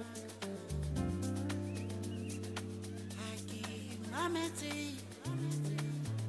kiyahluleha yo aitse barata aitse bautwana impa fetoile alababa najale yakana etsala mekgwa e sa le monate ka lapeng ao sa utlwana dintho di fetogile malome ba re sile gauta e bankile ga ba sa gotlile o fetogile yoyoyo ale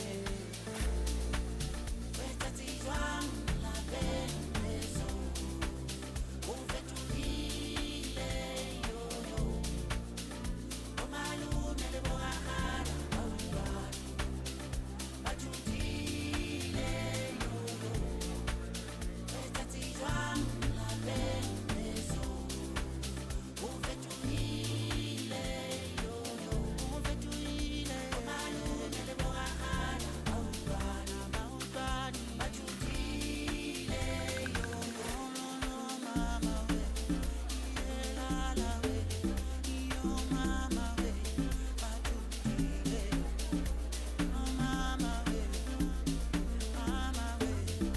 yo mama we ba thutile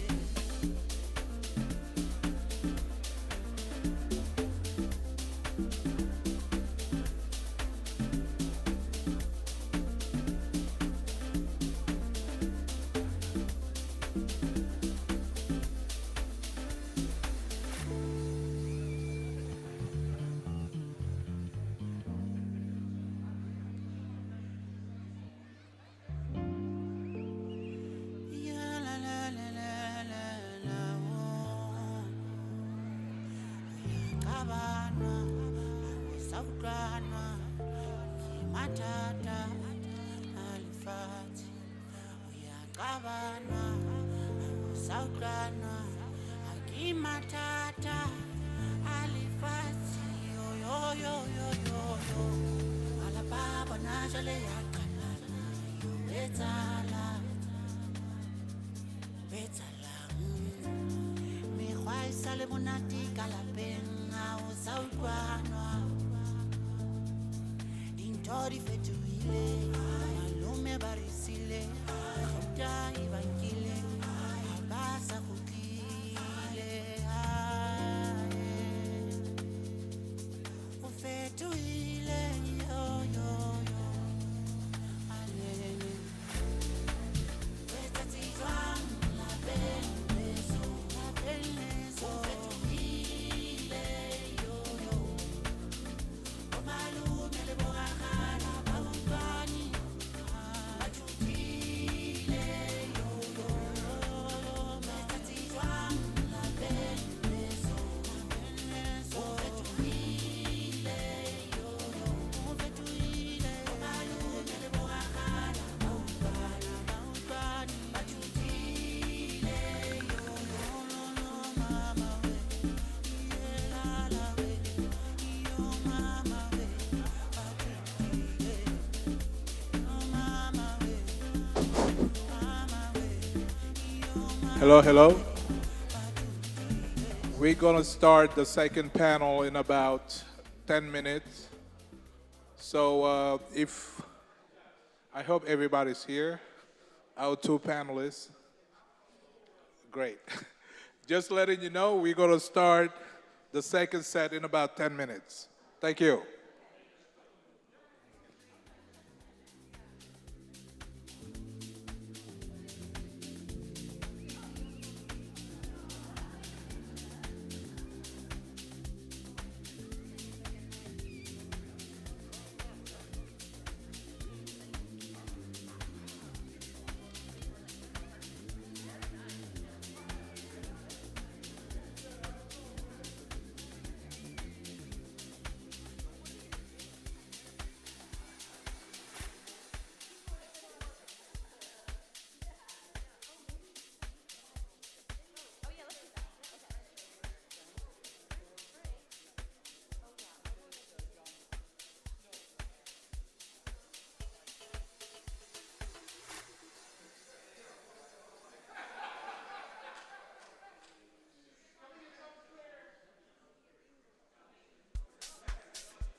Thank you, thank you, thank you.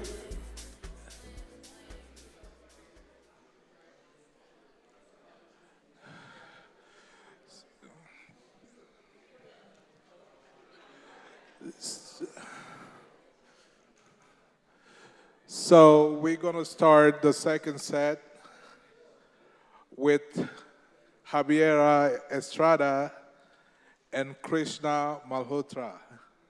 Welcome on stage.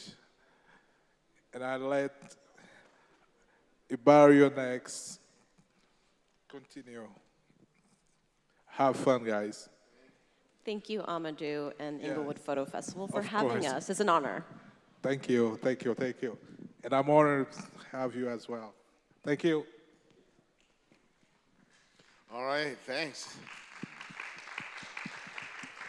One right after the other. It's great fun.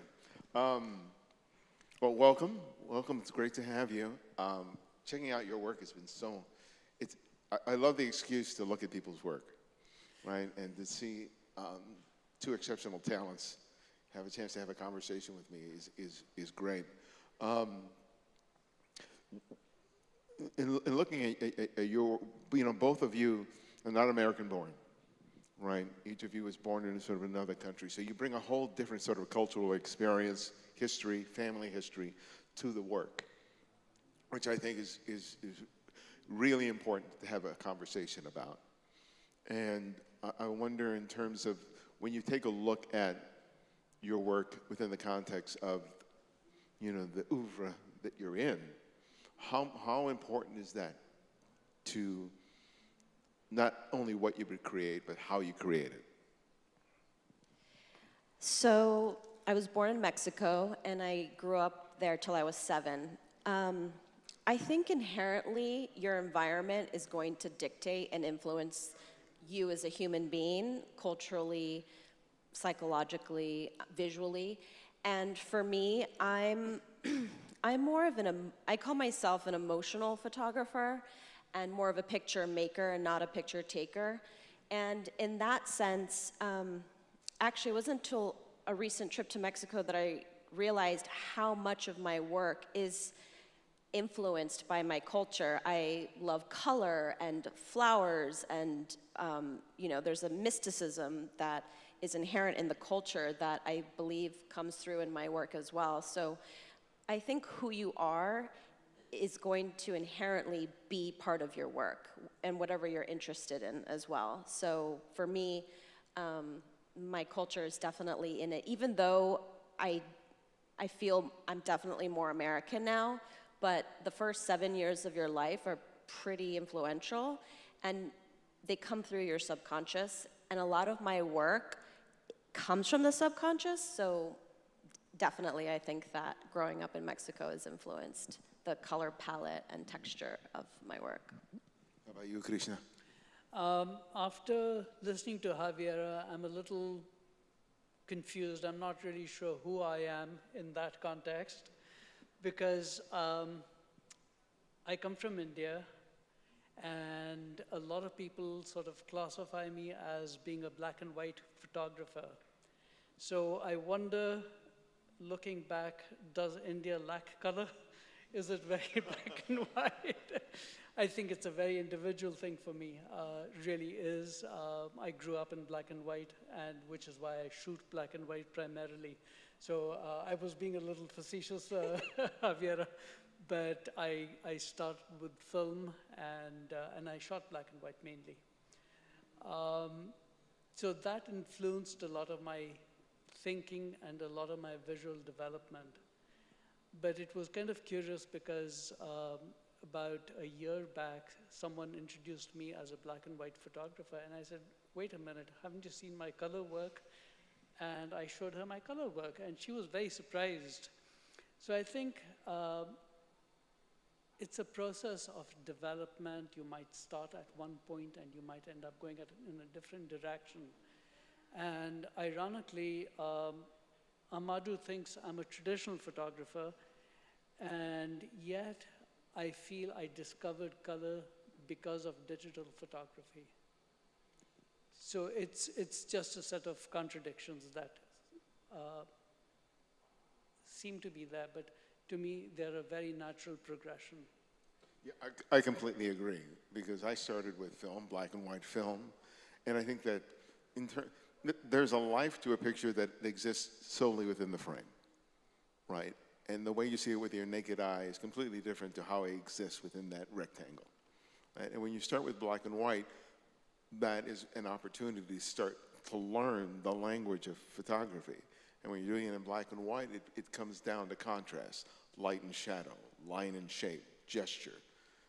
If you learn that, if you learn the fundamental of that, the inclusion of color becomes a little easier, because color can be so dominating that at some point the shot becomes about the color, but everything that makes it a good photograph is lost, right? And you work a lot with color for your imagery. What role does color play in terms of how you sort of, especially you're doing a lot of conceptual stuff, right? So you may be thinking about, oh, I want to work with these materials or with these figures, and you're thinking in terms of what the photograph looks like, but what role is color playing in terms of how you were envisioning it, especially when you kind of understand the fact that it's going to live on a print, and that how the color is on a print as opposed to a screen is completely different. Talk to me about that thought process. Well, let me be clear. I do shoot a lot of black and white as well. I'm not just a color photographer. And I do think that learning black and white film photography is very important to learn the basics of photography, and it's still a love of mine. And, you know, my work, when I first began creating it, was very, very muted and dark and contrasty, and this was like, I think 2011 or 12 is when I came into color. And it was really a very decisive moment for me, because I had been going through a lot of transformation, is what I'll say, during that time. And for me, photography is a healing modality. Every single body of work that I do the intention is always like a psychological healing session for myself or for others. And so I was in a place where I wanted more color in my life, not only just in photography, but literally in my life. So I am the way that I do color is, I just imagine, like, for example, my latest body of work, the cactus with the colored gels that are over the lens.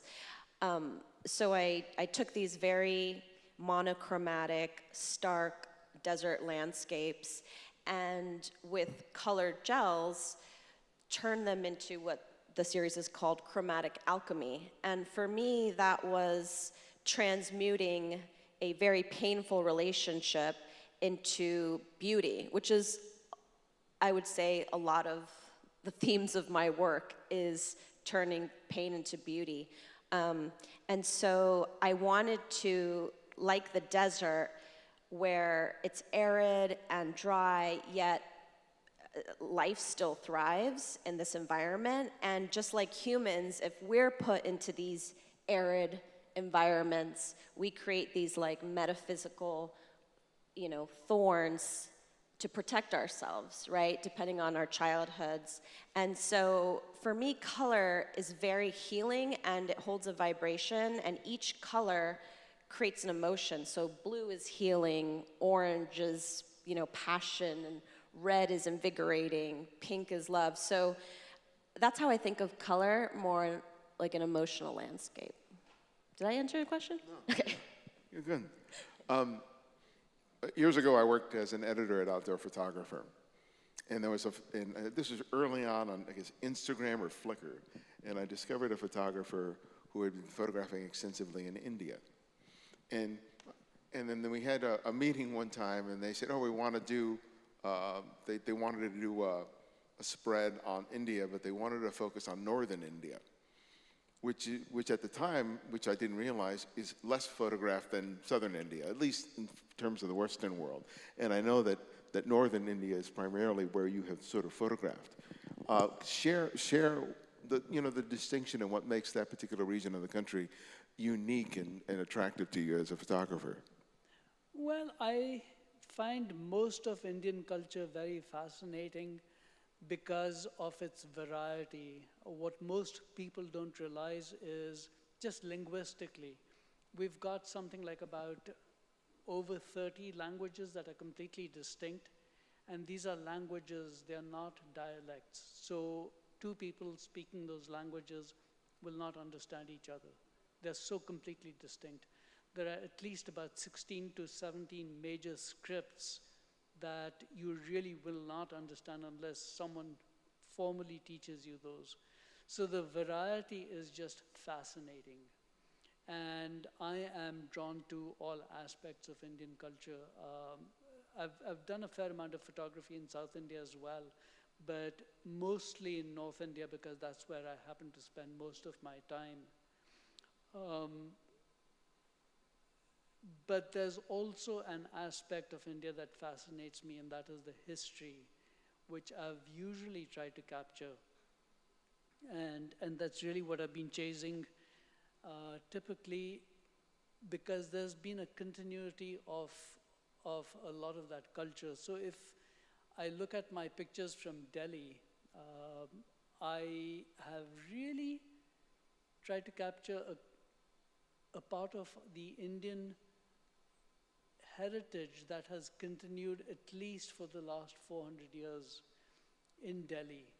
You go to some of the old mosques in what is called Old Delhi, and you'll see people there praying there and doing things that were done a few hundred years back when the mosque was built. And that to me is an absolutely fascinating aspect. You go to another part of Delhi where there is the shrine of a Sufi mystic. That shrine has been there for roughly about 800 years. And you still see people worshiping over there, much as they did, 500 or 600 years back after the Sufi died, because that's very much part of North Indian tradition, even crossing cultural barriers. And that's a very significant statement because today, over the last 10 years or so, Indian society has become very polarized over religion. But what is fascinating is that regardless of whether you were Hindu or Muslim, people went to worship at shrines of these Sufis who sort of had this Muslim connection, but they rose above that, and there was this unity in that. I know people who are extremely conservative, right-wing Hindus, supporting Hindu nationalism, but they do go to the shrines of these Sufis to pray for being blessed, for good luck, whatever. And that's really what I try to sort of capture. But it's not so much as setting myself an assignment and saying, this is what I'm going to go and do there today. It's going there and really being inspired by it and just shooting very randomly and very fast. Your work is often about collaboration, especially with the news that you produced, with people who may look like models, but they're not models, right? They're people who normally would never consider being photographed. They're like mostly my friends that I tried to get naked. But that whole idea of collaboration, I mean, I think a lot of people, when they think about these kinds of photographs, they're thinking about the aesthetics of making the photograph, lighting, composition. But, you're asking someone to be incredibly vulnerable in front of you. And for anyone who makes a portrait of anyone, whether it's like a nude or a street portrait, there is a collaboration, whether the duration of that shoot is a couple of minutes or a couple hours. But talk to me about the importance of you as a person, and not just as a photographer, being able to create that sort of safe space for someone. Well, I think I have an inherent advantage being a woman shooting women. So that's number one.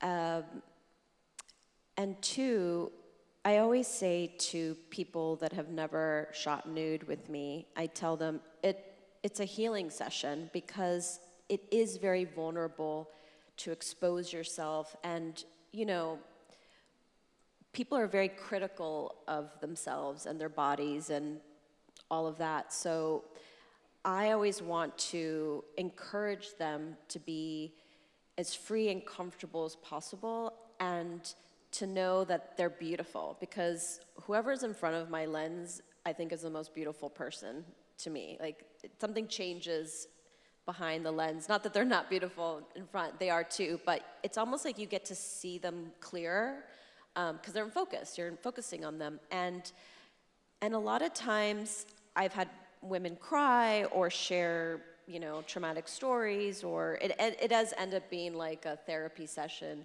too. So if someone's not that comfortable, I try to get them to like take a deep breath and relax. But for the most part, most of the women I shoot are comfortable nude because it does show in the photograph if they're awkward. I've shot a couple of people that if you're not comfortable in your own skin, you're gonna see that. So I try to find people that are comfortable in their own skin, first of all, and second of all, it's also important that I find a muse and not a model. And that's the collaboration, and that's the big difference.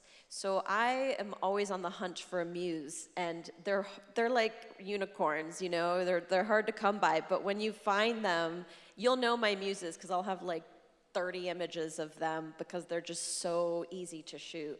And the thing about a muse is they get out of it just as much as you get out of it. Like, they love having their photo taken, and they're moving in a way that like I don't even tell them to. So it's good to find a muse.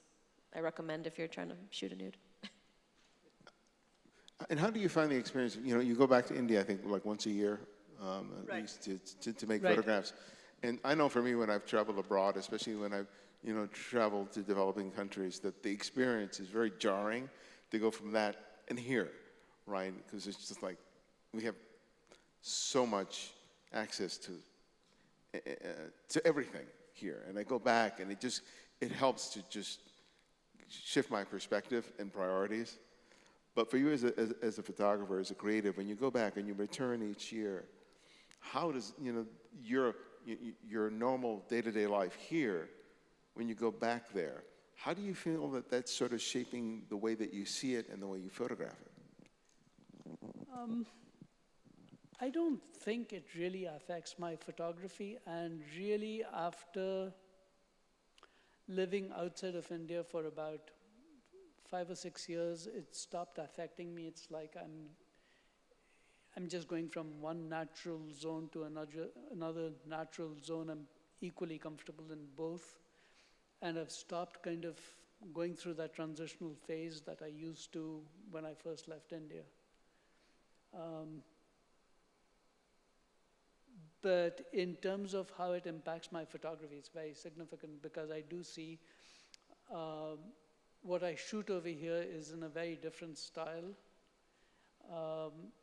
both compositionally and in terms of color. I probably tend to do more color work.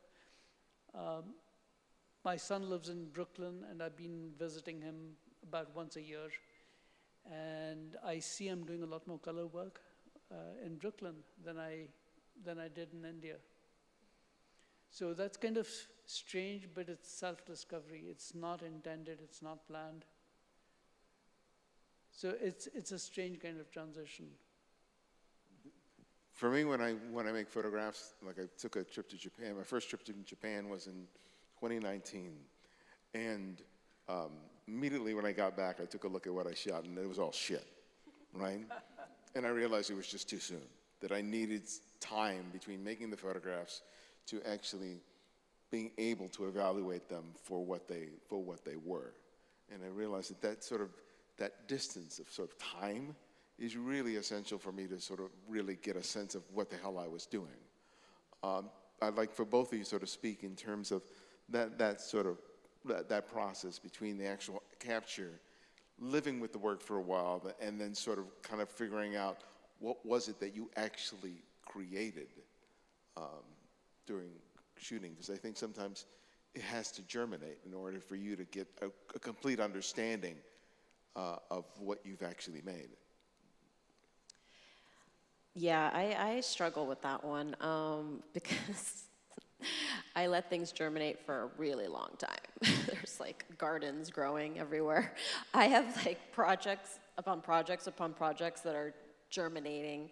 And so I think like right now I have a 5-year project that I'm finally going to complete this week, which I'm really excited about. But I think it's really important for the work to breathe. And, you know, I personally, for myself, don't believe in procrastination because I'm not a procrastinator. So anytime I'm hesitating, I know that that's a sign that I'm waiting for more information for me, because I move really quick. Like, I can create a body of work quickly. And so my process is to slow down, which is why I shoot film, because it slows me down and I have to, it forces me to.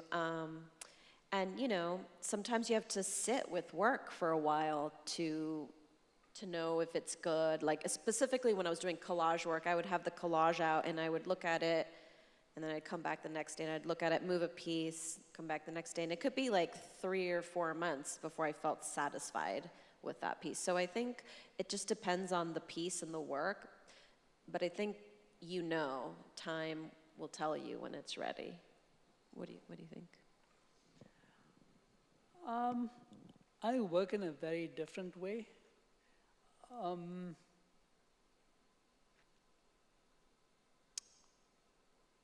I frequently have a very good idea about a good picture I've shot and one that I'm going to be happy with. And just to give you an example, there's a picture I shot, and I remember it still very specifically. It was in July of 1978, and that to me was the first picture. When I made the exposure, I was convinced it was one of my best pictures ever, and till today I feel it's one of my best pictures. So it was very spontaneous. And the other thing I have, which is strange and not normal, is I go through pictures very fast and decide what I like and what I don't like. And moving a step away from my own work, my son was very interested as an amateur photographer before he became a professional photographer. And he showed me a bunch of his pictures, and I went through them really fast, and I picked out about 2, and he was upset that I was disregarding his work. And I said, no, I'm just responding very fast, and I have a sense of what I like and what I don't like. So typically, I don't spend that much time post-shoot in terms of deciding what I'm going to really dwell on. The time I spend dwelling on what I really want to print is when I spend the most time. So in a sense, that's the phase at which I come. And I do print a lot of my pictures. If I don't print them, then it's a picture that I've kind of disregarded. Tell me a little more about that, because it's one thing. I love what you just said about you take a look at a photograph and you sort of, it feels good. You like what you made. But that doesn't necessarily mean that it has that thing that makes you feel like it's worthy of a print. Right. Can you quantify as what that is? Is it a feeling? It is about feelings. In the end, it is about capturing a feeling. And for me personally, capturing a feeling is certain basic elements, that there is something within the space that I liked. Within that space, there's possibly a relationship, say, between 2 or 3 different objects. And the third and the most important element is there's something emotional about it, or something fascinating about it for me personally, that captivates me. And it's interesting, I was having a conversation with my wife this morning, and I said, I don't think my pictures are emotionally charged. She says, no, but they sort of capture what you're fascinated with.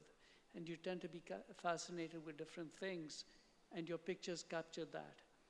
And I think that's really what it is. So when I see those elements together, again, it's much more instinctive as opposed to analytical. It's like when I'm looking at it, this captures how I felt when I took the picture. This is what I want to convey to the world, and this is what I want to put on paper. That's what I go after. You make the distinction between taking and making a photograph, which I completely am in agreement with. In the midst of a shoot, though, it's easy, especially when things get stressful and you're not sure what the hell you're doing, to fall back on just simply taking and just sort of absently pressing that shutter release button, hoping that things click, right? I know for me it's really important to be able to recognize that I'm in that state of mind, because I know I'm just going to come back with crap if I just stick to taking. So when you recognize that in the midst of the shoot, how do you sort of shift so that you go from taking to making? So what I think I'm hearing you say is, if I'm in a shoot, and correct me if I'm wrong, if I have an idea, because I'm a picture maker, and it's not working out, then on the fly I gotta, right? Yeah, okay.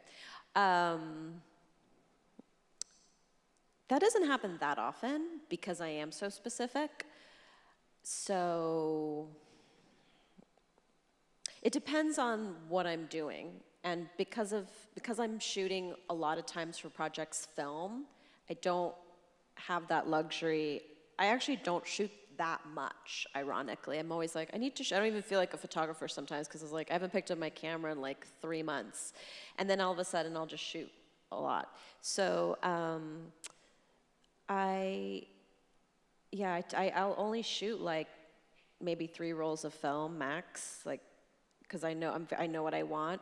But for example, with my Salt and Sea series, which is the black and white silver gelatin medium format that's all done in El Matador Beach in Malibu, that series I do both ways. So for example, I might have an image where I have, okay, I want this beautiful black woman with the skull and a white woman wrapping her arms around it, and it's very specific, and I'll get that shot. And then I'm there, so then I'll kind of experiment with doing other things, and just be creative with the moment. But I don't really have that much like leeway, because my shoots are getting more and more labor intensive, and specifically the one I'm working on now, I'm creating like sets for them and full body painting the models, which takes like 6 hours. So there's not a lot of like, oops, I gotta figure that out. But that being said, you have this preconceived idea and it's exactly what you want. You set it up and get that, but there's also, serendipity. There's chance. There's just like something you couldn't have anticipated. How important is it to be sort of open to that and not just rigidly adhering to, this is exactly what I want again? Oh no, absolutely, no, look, I'm not someone who's like, this is it, and that's it, and I'm done. No, I mean, there's always a flow. There's like the shot that I want, and then there's let's play. And of course, if you're a photographer, a lot of times, it's those, I just want to take that one last shot. And then you're like, thank God I took that shot because it's the best one, right? You're like, just for fun, let's just try something totally different. And a lot of times, that's the one that I like the best. Preparation for you, what's involved in terms of when you take a trip? What's necessary for you to be ready so that when you eventually arrive, at your destination, that you're ready to make the photographs you're meant to make? I have a different approach. I'm not really thinking about that. It's like I have a camera ready, and it's like whatever grabs me at a moment, I will grab that moment and I will take a picture. So there's very little pre-planning, but I have one huge advantage over Javier, I think. which is I'm an amateur. I have not made a dime shooting photographs. So that to me is just a very liberating thing. I'm not doing it for anyone. I'm not doing it for any particular purpose or objective other than strictly satisfying myself. So that's sort of the primary driver. And I should add at this point that my wife has always nagged me for not promoting myself. She has a very high regard for my work. She's here in the audience, and she's always said, why don't you have some museum look at your work and show it? Why don't you get some gallery to represent you? And I've repeatedly told her, I said, I enjoy the process more than worrying about trying to be shown or seen or whatever. So I think that's a big advantage. I think we're married to the same woman. Go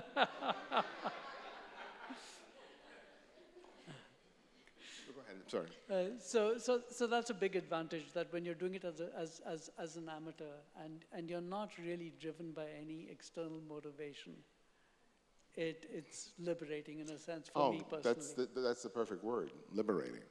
It really is, because when you're photographing for yourself and you're not having to, be dependent on it to pay the rent and to pay the bills, there's this incredible freedom that you have there.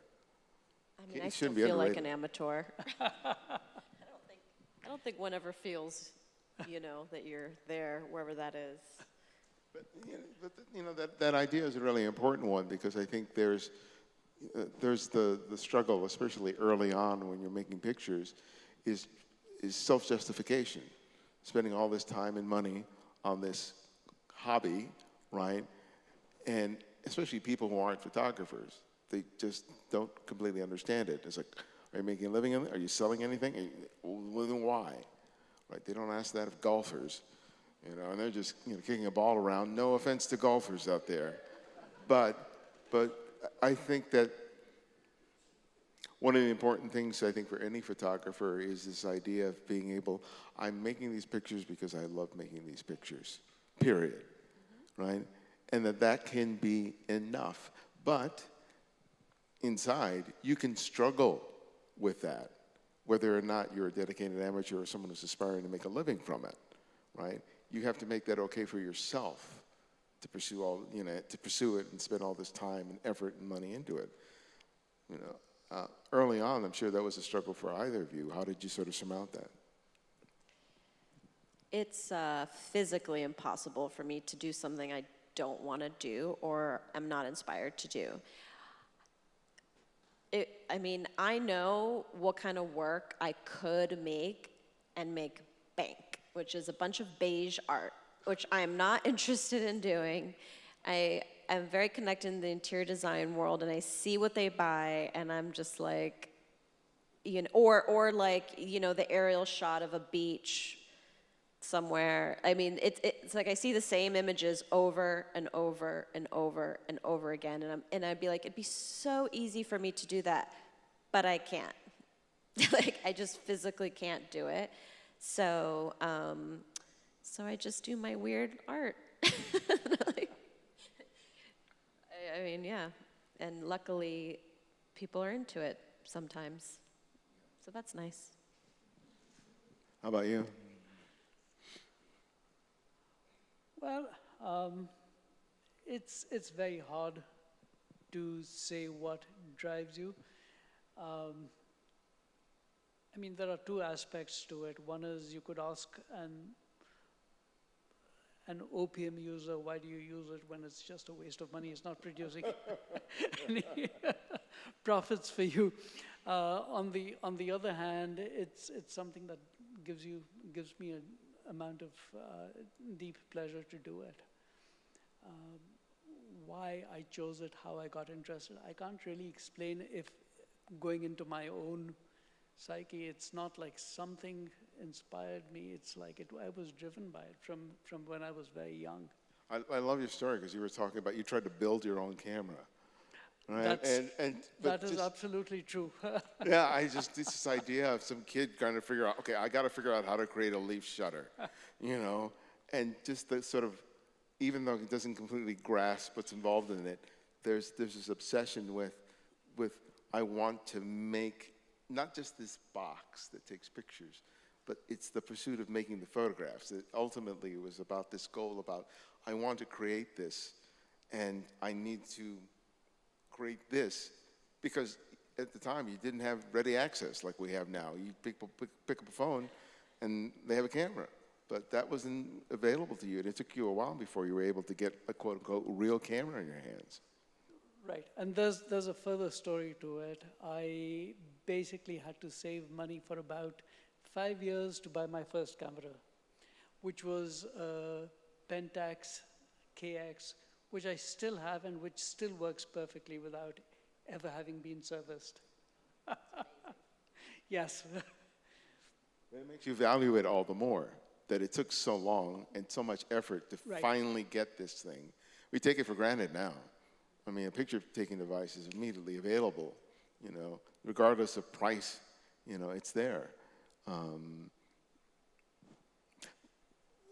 Talk to me about the, you know, there's a certain satisfaction that just comes from seeing, not necessarily just making the photographs, from just seeing and being that conscious and that aware that even when you're not actively making photographs, there's a pleasure that's derived from just observing the play of light against the building.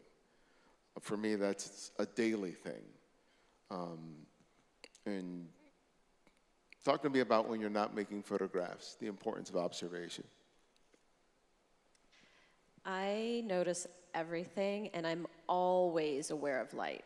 Like everywhere I go, I notice light or shadows. I'm sensitive to light, bad lighting in places. I'm always turning the lighting down. Like I've been known to be the person that goes to parties and I'm like sliding on the wall, like dimming the lights, you know, because people just have this horrible overhead light. So I love playing with light, and I think it's really important as an artist or a creative person to observe life. I mean, that's what we're doing, right? We're constantly observing, and I think that it's just part of your process to be aware visually of your surroundings, and I just find light to be beautiful. I'm constantly stopping and being like, look at that lighting. So yeah, I'm aware of light. Yeah, I would agree with Javiera about that. I think it's just seeing life and seeing things around you. I was someone who was completely uninterested in things botanical. And in my late 50s, I suddenly got interested in plants and started messing around in our garden at home. But then there came a point where I became obsessive about looking at trees and the shapes of leaves, and then starting to admire you know, how a trunk sort of twisted and turned and whatever. Started looking at the patterns on barks of trees. So I've taken pictures of those things. And now as I walk, even when I do something as simple as walking my dog down the street and bringing him back, I'm noticing little things like I might see a tree that's really fascinating. And in a sense, I feel I've started doing things that I guess people living in tribal communities in the Amazon or in the Borneo do. I've started marking spots with the shapes of particular trees or certain blossoms I saw on a tree at a certain point, that's the turning point where I have to turn on a particular street, or I turned on a street. I walk my dog and there are trees I look at based on the shape of the trunk at a particular point.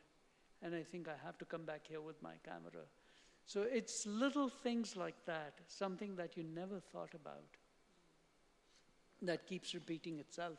Yeah, I completely concur. I had a bad bout of sciatica, and part of my recovery was walking with my dog the same route around my neighborhood. So I was walking the same route every day, and because I was kind of limited in how far I could walk, I always had my camera with me because that was my only time to make photographs. And I lived in, I live in Altadena, so there wasn't a whole lot there. There'd be other dog walkers, the occasional coyote, but it was the challenge of how can I see the familiar differently? It's the same route, and sometimes it would be just leaving 5 minutes earlier, 10 minutes later, for just seeing the difference in light. And it was amazing how I rediscovered my own community, my own neighborhood, just as a result of shifting the way that I perceived it, right?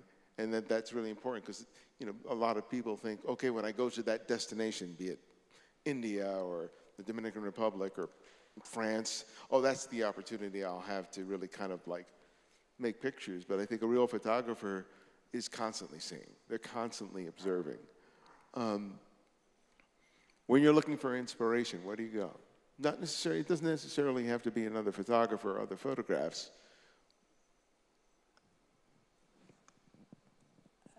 I'm sorry, could you repeat that again? Where do you go for inspiration? And it doesn't necessarily have to be other photographers. Other than belonging to a group of photographers who meets every Saturday, that is more to exchange and show our pictures. But in terms of inspiration, honestly, I think when I'm by myself and I'm just exploring the world, I find inspiration.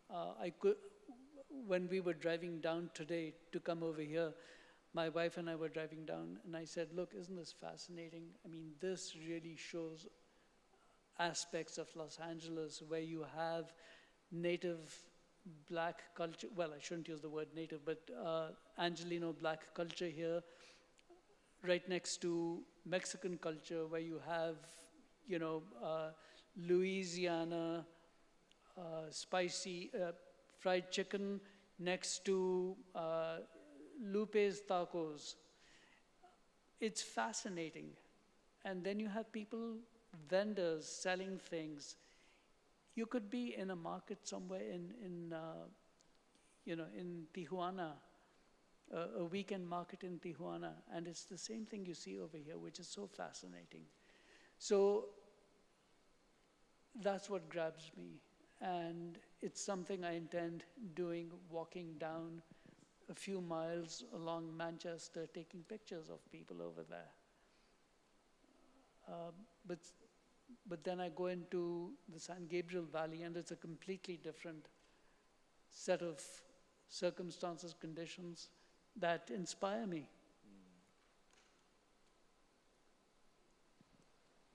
Nature is a huge inspiration for me, and being in movement. So anytime I feel like I want to flesh out an idea, I go on a walk. I go on a walk, and I just let my mind go. Because a lot of my ideas come to me from the subconscious mind. So I like to get out of my own brain for things to come through. And I find walking does that, so I can just relax. Also driving, like a road trip, love those because I get really inspired and very clear about ideas, and it's a good, anything that's in movement, planes, trains, cars, boats, whatever's in movement is a really good way for me to channel anything that I'm trying to work out. And also, if I'm feeling uninspired, I go look at art. I mean, I love art. My happiest place is to be in a museum. I love being in museums and galleries, and that's like a perfect day for me. So looking at other artists inspire me. If anyone is interested in having a question, we have a mic there. So I want you to approach the mic and welcome any questions. You just talked about being in a group, and I think that one of the important things, one of the key things for any photographer to develop is beginning the process of sharing the work. Because photographers, we often create in isolation, and the choice of who we end up sharing the work with is really important. You can't, yeah, the internet can be a wonderful place to put out work, but that's not necessarily going to feed you in the way that you need to be fed. Tell me about the importance of finding the right community to nurture and encourage your work. Well, it's kind of interesting you ask that, because I've been shooting seriously since about the early 1970s, and I really didn't share my work with other people other than individuals until about 2017 is the first time I started showing my work to bigger groups. So in a sense, I was shooting very privately, very individually, and just doing my own stuff and having fun at it. As a group, it's very interesting to see the work of other people. It definitely leads to some amount of inspiration, gives you new ideas, and I think it's a wonderful, wonderful experience. There are some friends of mine from my group over here today, and I think that's a wonderful experience to be able to share the work. But there's always the risk of imitating the work of someone you think has done a wonderful job. That, to me, is a very risky thing. And bigger than imitating your peers is imitating yourself and repeating what you've already done. And I think Javiera had referred to that kind of a problem earlier, where she was talking about, you know, I've seen this done before, I'm not going to do it. And you've got to look at yourself sometimes and say, you know what, I've done this before, I'm not going to do it. The same thing with your friends, your peers. So to understand your question, you're asking, like, who do I share my work with, or how, or? Who do you share work with, and how do you find the right people to share your work with? Do you mean to critique it, to give feedback, or just to share, just to put it out in the world? It can be either, you know. I think it's like, for me, it's like I want genuine insight and feedback into work. So there's only like a handful of people that I can share work, and then I know that whatever feedback is going to be helpful to me. It's not about I like it, I don't like it, oh, you can do this to make it better. I'm not really interested in hearing that. It's like, how do you feel about what I'm doing, and can you give me any insights that could help me further it? Yeah, that's a tricky one. I'm also,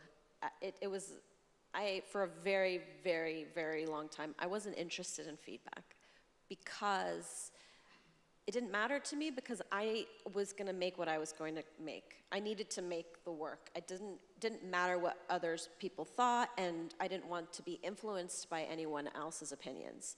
Now, however, now I love feedback, but I'm very, very discerning about who I trust to give me feedback, because art is so subjective. Like, someone, it's like we're all looking at life, at people, at ourselves, at art through our own lens of our experiences.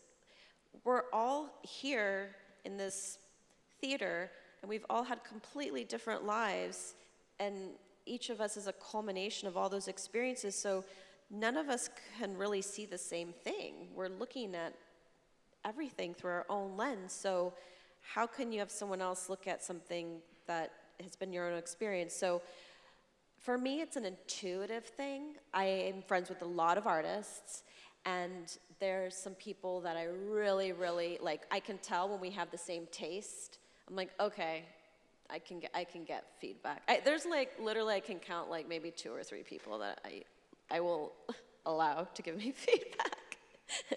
because at the end of the day, it doesn't really matter unless you want to grow for yourself. But like, as far as the world goes, it's very dangerous to open yourself up to everyone's feedback, because it can be very confusing, and if you're easily influenced, it's going to influence your work, and you should just trust yourself to create the work that you want to create. And if you feel like, maybe I could grow, like, who can help me? Think about who you trust, and keep it really small. Yeah, And just avoid people who want to volunteer their feedback without you prompting them. Oh, people love giving unsolicited advice. All right. My final question for each of you is a recommendation for a photographer that you think people should check out. And yeah. There are two photographers that I think who are underappreciated and absolutely brilliant. One is Andre Cortez, and the other is Bill Brandt. Both of them absolutely brilliant, very, very different styles. And personally to me, I think I was influenced a lot by Andre Cortez's work.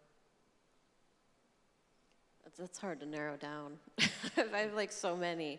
Right now, I'm currently obsessed with a South African photographer called Zanele Muholi, and amazing work, and I've seen their work a lot lately. But some classics, you know, that I'm a big fan of is, I love Peter Beard. I just love the weird ones, like Joel Peter Witkin just does something to my soul. He's very strange. But I also love whimsical, fantastical fashion photographers like Tim Walker is one of my favorite photographers. So it runs the gamut. And of course, Deanne Arbus, I mean, I love. Oh, and Sugimoto. Love Sugimoto's work. Highly recommend. Check them out. So. Well, thanks to the both of you for sharing the stage with me. It was a real pleasure. Thank you so much. Thank this you was so much. Fun. Thank you.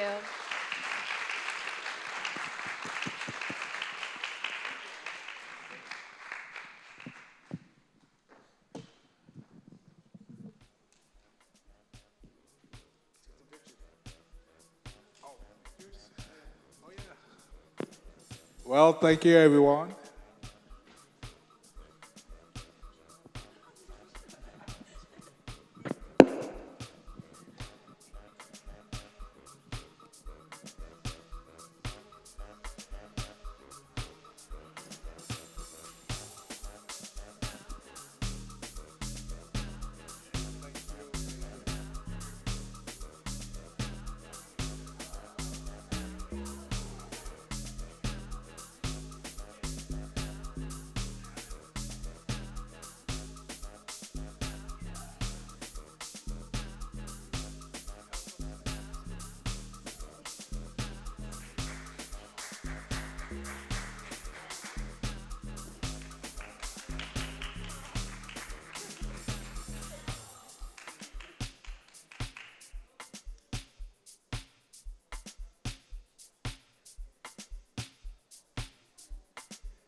Everybody, thank you guys so much for coming to the first Inglewood Photography Festival.